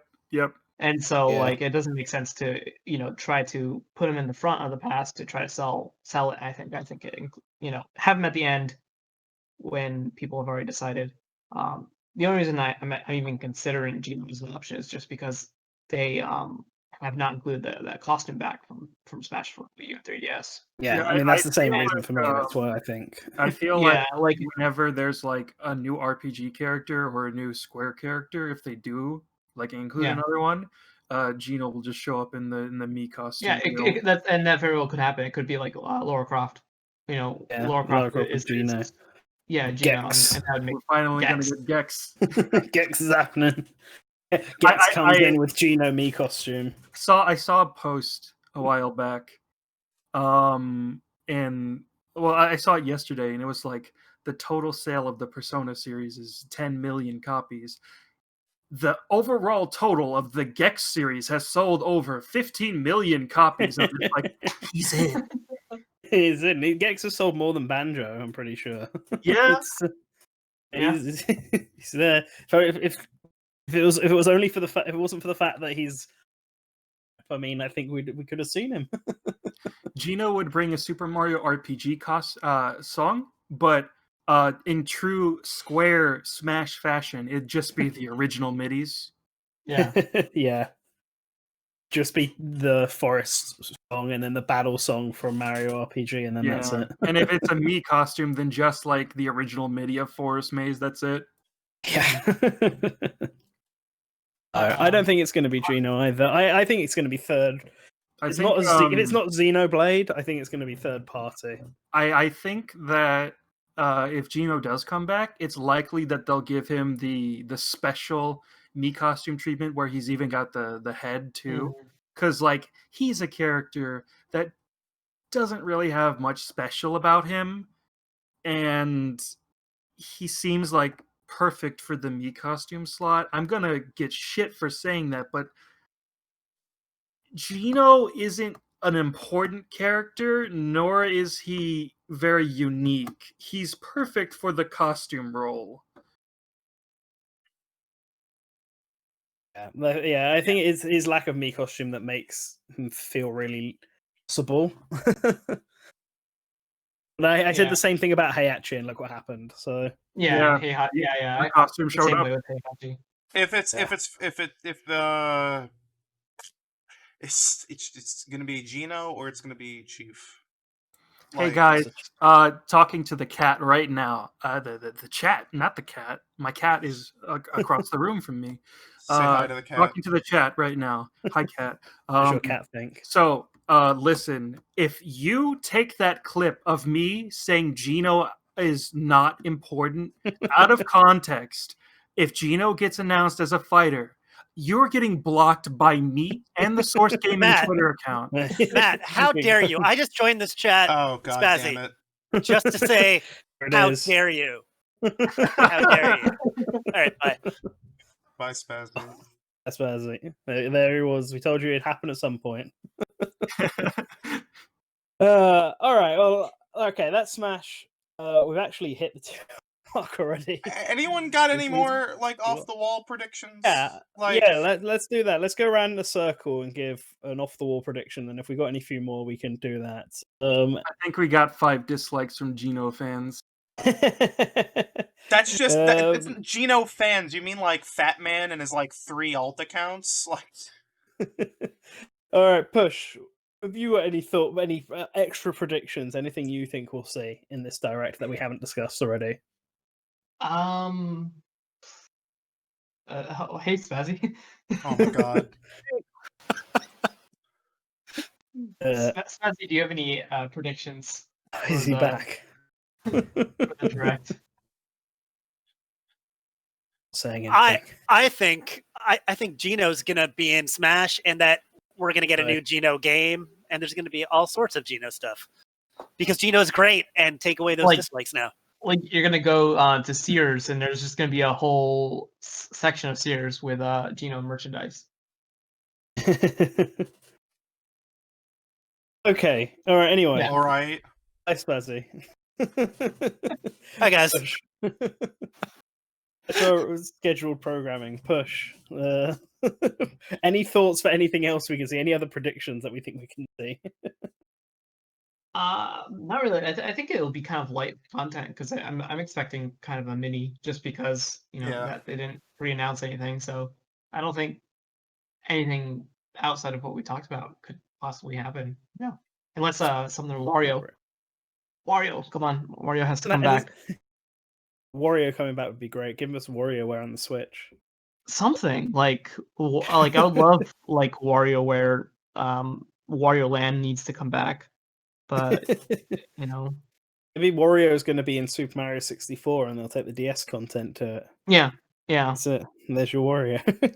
Or he'll be part of the Mario Sunshine extra content, and he'll be shirtless again. Got to clean up after him. That's the new thing.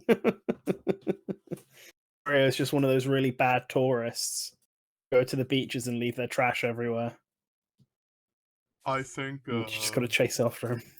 I think no, get the fuck out of here, Phantom. Somebody's Get out of here! Get out of here! That's it. Everyone, Everyone is here. Oh, what? Everyone is here. Everyone loves the everyone is here moments, guys. Jesus Christ. Oh no, we want to finish off. Also, I accidentally hit pick Phantom instead of disconnect, so I gotta send him an invite What? and What give him the- all of his roles. Hang on. While Colin's doing that, Spazzy, you shush. No, I didn't even get to say what I wanted to say. I want one, just one. I think Nintendo Okay. is going to because everything is shifting so much more digital. I think now is a good time for them to do another eShop only smaller scale title, which they used to do a lot for the 3DS and they haven't been doing for Switch. Something like Dylan's Rolling Western, a new entry into that, or another Pushmo, or something like that.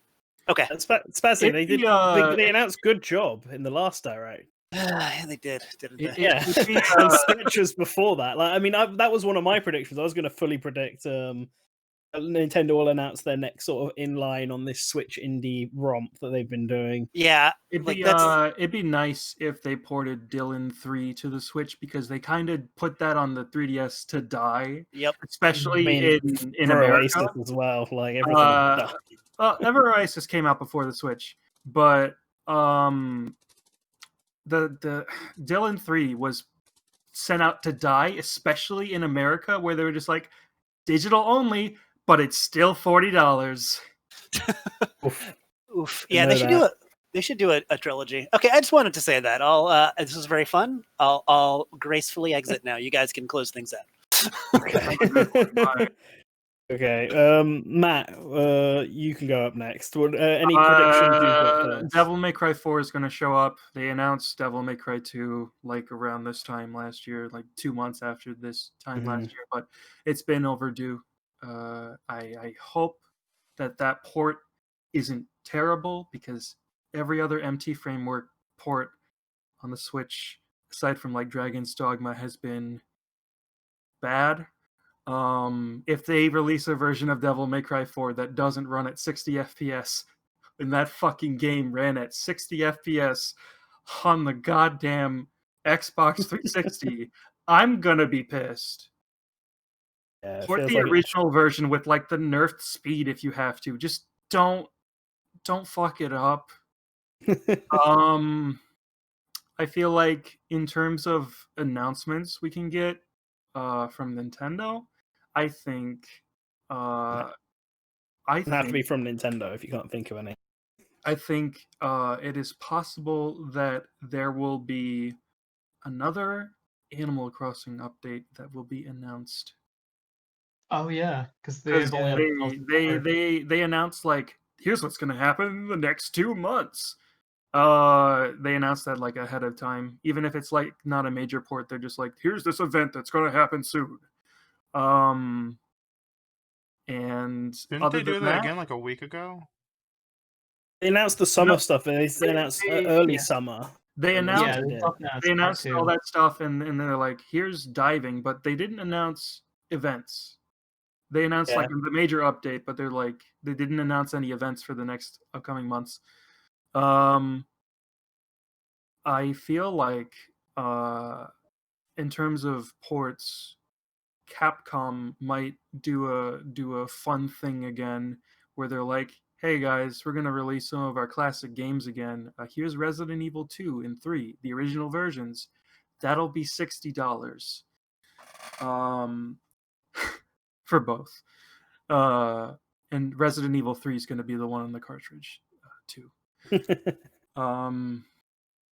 Which I can see happening. I'm not too familiar with what's going on in the third party sphere on the Switch because I only play Nintendo exclusives on the Switch. I only play exclusive games on the Switch. I don't play third party games on the Switch because they're usually quite bad ports.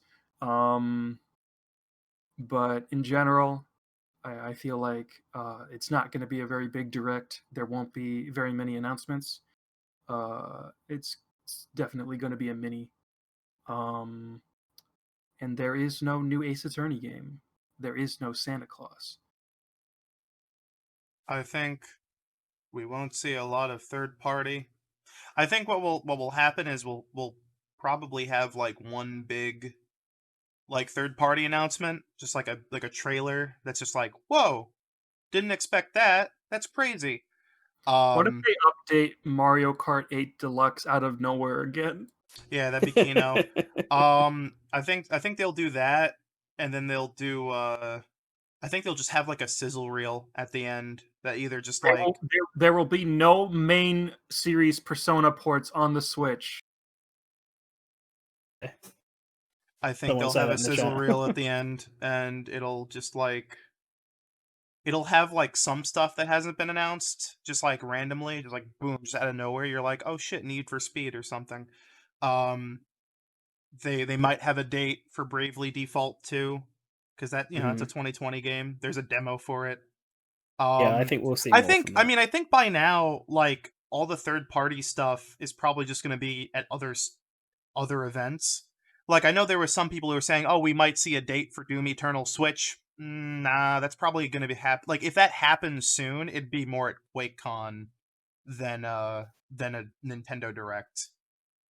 Same thing, and I think we'll get a bunch of stuff at Gamescom too. Yeah, but if we don't hear anything about No More Heroes 3 in the direct tomorrow, I think that could be Gamescom. That's another prediction I have. They're gonna show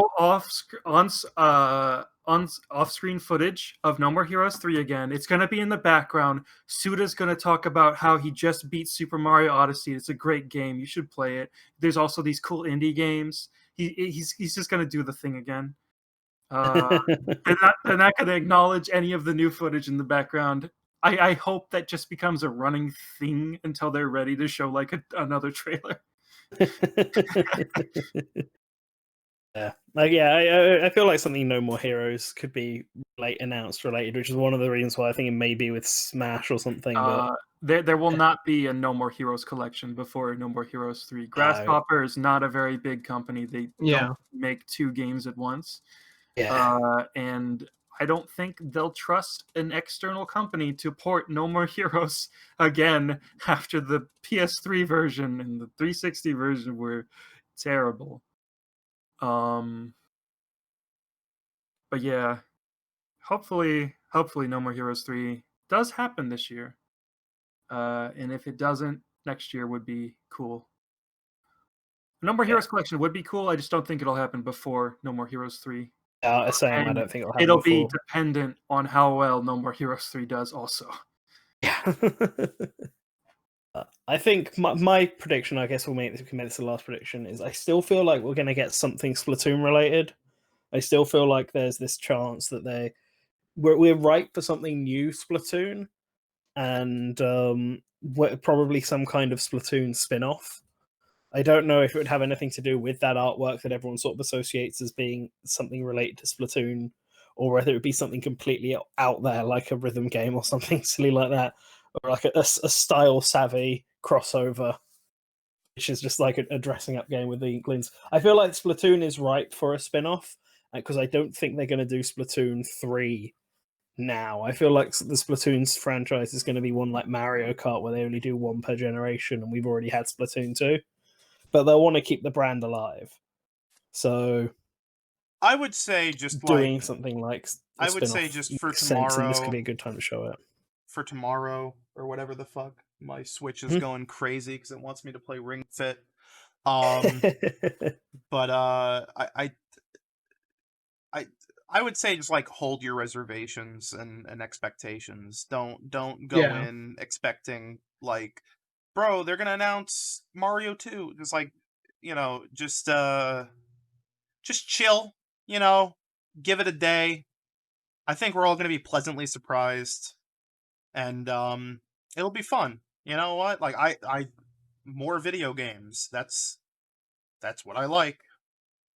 Mm-hmm. Before we close this out, then, I think I'm just going to, because we said we'd comment on some of the things said in the chat, I'm going to quickly go through some of the stuff that was said in the last few minutes, and just we can give our quick thoughts on them. Sure. Someone said about the possibility of Ace Attorney Trilogy 2, or 4, 5, and 6. It's possible there are HD versions of all 3 games on mobile phones. They could do it, but I don't think they will. As I said, I don't expect any big third-party stuff. Yeah, that's what I think a lot of this stuff is, because someone said something Danganronpa related for the 10-year anniversary. They just took them down off the shops. They took down the original versions, which were published by what's that company? They weren't published by the developer, but the PC versions are published by the developer. They're still up. And they could just self-publish on like the Switch eShop if they could. They could also just release a physical if they wanted to too. Danganronpa on the Switch is very possible actually, but I think it'll be each game individually. Okay, yeah, no, that makes sense. Someone said Breath of the Wild 2 will definitely be there, but I think we've already established that we definitely think it won't be there. At most, we'll get like 6 seconds of a teaser, like what they did with Breath of the Wild until it was ready to be shown. Yeah. Someone said they're surprised that Grand Theft Auto 5 hasn't made it to Switch yet. I mean, yeah, I guess, but I also don't expect it either tomorrow. There is supposed to be like a GTA trilogy, but I don't think they would announce that during a Nintendo Direct. I think they would just kind of... Yeah. They did that with LA Noire, where they just kind of like just one day they're like, "Hey, it's happening." So if something is multi-platform, it won't be announced on a Nintendo Direct, especially one that's so heavily focused on first party. Like, I also think that if there is a Persona 5 Scramble localization in the works, it will not be announced at a Nintendo Direct. Yeah, no, I think for that sort of stuff, look forward to like Gamescom, and maybe some more stuff like the Summer Games Fest and everything. I think it's just gonna be Nintendo and Nintendo alone tomorrow, with like a few just like scraps of third party stuff. I guess it just depends mostly on the length of the whole thing and how much time they want to devote to each game, because I feel like there's just some games that can just be a trailer. I'm sure they'll dig some time into talking about the Mario collection, but like if they do announce Pikmin 3 DX, like I could see that just being a trailer. I could see that being 30, 45 seconds. Someone said, God, I just lost it now. I had DLC for Ring Fit Adventure. More DLC for Ring Fit Yeah, I Adventure. can see an update. I was That's about to awesome. say, I think an The update game kind of shocked the world very recently, especially came out at the perfect time. it came out at the perfect time. Like, it's been flying off shelves. I think they were like surprised that it did so well, and they're just going to keep supporting it. Yeah, I'm fine with that. Some people suggested like story stuff, but the story's long enough as is. I've still not beaten the story. They could just add like Ring Fit Adventure. Some of the levels are just like blocks and tiles and stuff. They can make those. They can just. I want them to do more with the rhythm game. I feel like Nintendo could turn that into like their own Beat Saber if they regularly updated it with like new songs and stuff. Yeah, the rhythm mini game in that is really good. Yeah, it's fantastic. Yep. And then there was one more thing. That was it. Someone said potentially Kingdom Hearts Switch ports, like ports of no, it doesn't not necessarily 3, but ports of 1.5, 2.5. No, drop distance. If it happens, if you want to experience the original Kingdom Hearts games, you're gonna have to buy that new rhythm game where it just plays all the cutscenes in the background on an MP4 file. That's how you're gonna experience the Kingdom Hearts games if you're a Nintendo Switch only. Hope you enjoy. I mean, I'm looking forward to that Kingdom Hearts rhythm game. I will. I love how that looks, because it's just like MP4 files with PS2 models slapped on top of it, flying around, and it looks so stupid. I love it. And yeah, I think that was everything I just saw through the chat. Yeah. So some people think, I think Spazzy's just started this. A Square Enix collection of some kind, whether it be like we got with the Dragon Quest 1, 2, 3, whether we get something with Final Fantasy, Live a Life, something like that. X trilogy. But don't know after that. Something really. Yeah, they've been pushing Dragon Quest in Japan a lot, especially recently, like with Dragon Quest Walk. Yeah. Everything. So I could see it. Yeah, maybe release another, because we've got the Dragon Quest 1, 2, 3 on Switch, and Dragon Quest 10 and 11 are on Switch. Maybe bring over 8 or 5, maybe 5 even. 5's the really popular one. 11's the MMO. They brought over 12. Oh, 10's the MMO. No. Yes, wait, Dragon Quest 10 is the MMO. Fuck. Sorry, I lost track of the conversation. It's like, what? I think most of the Final Fantasy games are on Switch. I don't know about the classic ones though. 1 through 6 aren't. No, 1 through 6 aren't yet. Okay, they're gonna port over the mobile versions of 1 through 6. Yeah, I mean, probably, which is very upsetting. But I hope that if they ever port Chrono Trigger to the Switch, that it actually is the mobile version, because that's better than the PC version. The PC version is a pile of garbage. The DS version, all right. I hope that they just like release it on Nintendo Switch Online, because like every modern port of Chrono Trigger after the DS version has been not great. Yeah, agreed. All right, well, I think that kind of wraps everything up then for what we were going to talk about. So I want to thank everyone for listening over these last 2 hours, and I want to thank Push for joining us. Yeah. And yeah, there'll be whether or not there is a direct tomorrow, don't cry. We think there's going to be one tomorrow at the same sort of usual time. We'll probably it'll probably be shadow dropped at this point, but we'll set up some sort of reaction live stream to it. Maybe even set it up in advance, despite the fact it's not been announced. And if it doesn't shadow drop, we can always delay it. Just something to keep you guys so that we can all watch it together. We should all just get into a Discord call at like 10 a.m. and just sit and sit and wait. Just quietly, just kind of stare at our screens. If they actually announce it beforehand, we'll be streaming it. If they shadow drop it, we'll also stream it as soon as possible. Hopefully, we don't get anything spoiled. and we'll have our live reactions. Hopefully, it's interesting. Yeah. All right. Well, a good rest of your Sunday, everybody. Hope you enjoyed. If you're playing Paper Mario, good on you. I'm happy for you. Same for me. If you're not playing Paper Mario, What you happens should if you're be. playing Mario Teaches Typing? Playing Mario Teaches Typing, you've already won the weekend. You're now ready for your exam on Monday. Hey, if there's no direct tomorrow, there's always time to go to your local Funko Land or whatever and pick up Zombie Army Trilogy for the Nintendo Switch. Anyway, that's it. All right. That's links it. links Ciao. in the Have description a below. good week, gamers. Chat to us in Discord. Follow us on Much Twitter. love. Thank you all for watching. Bye. Bye.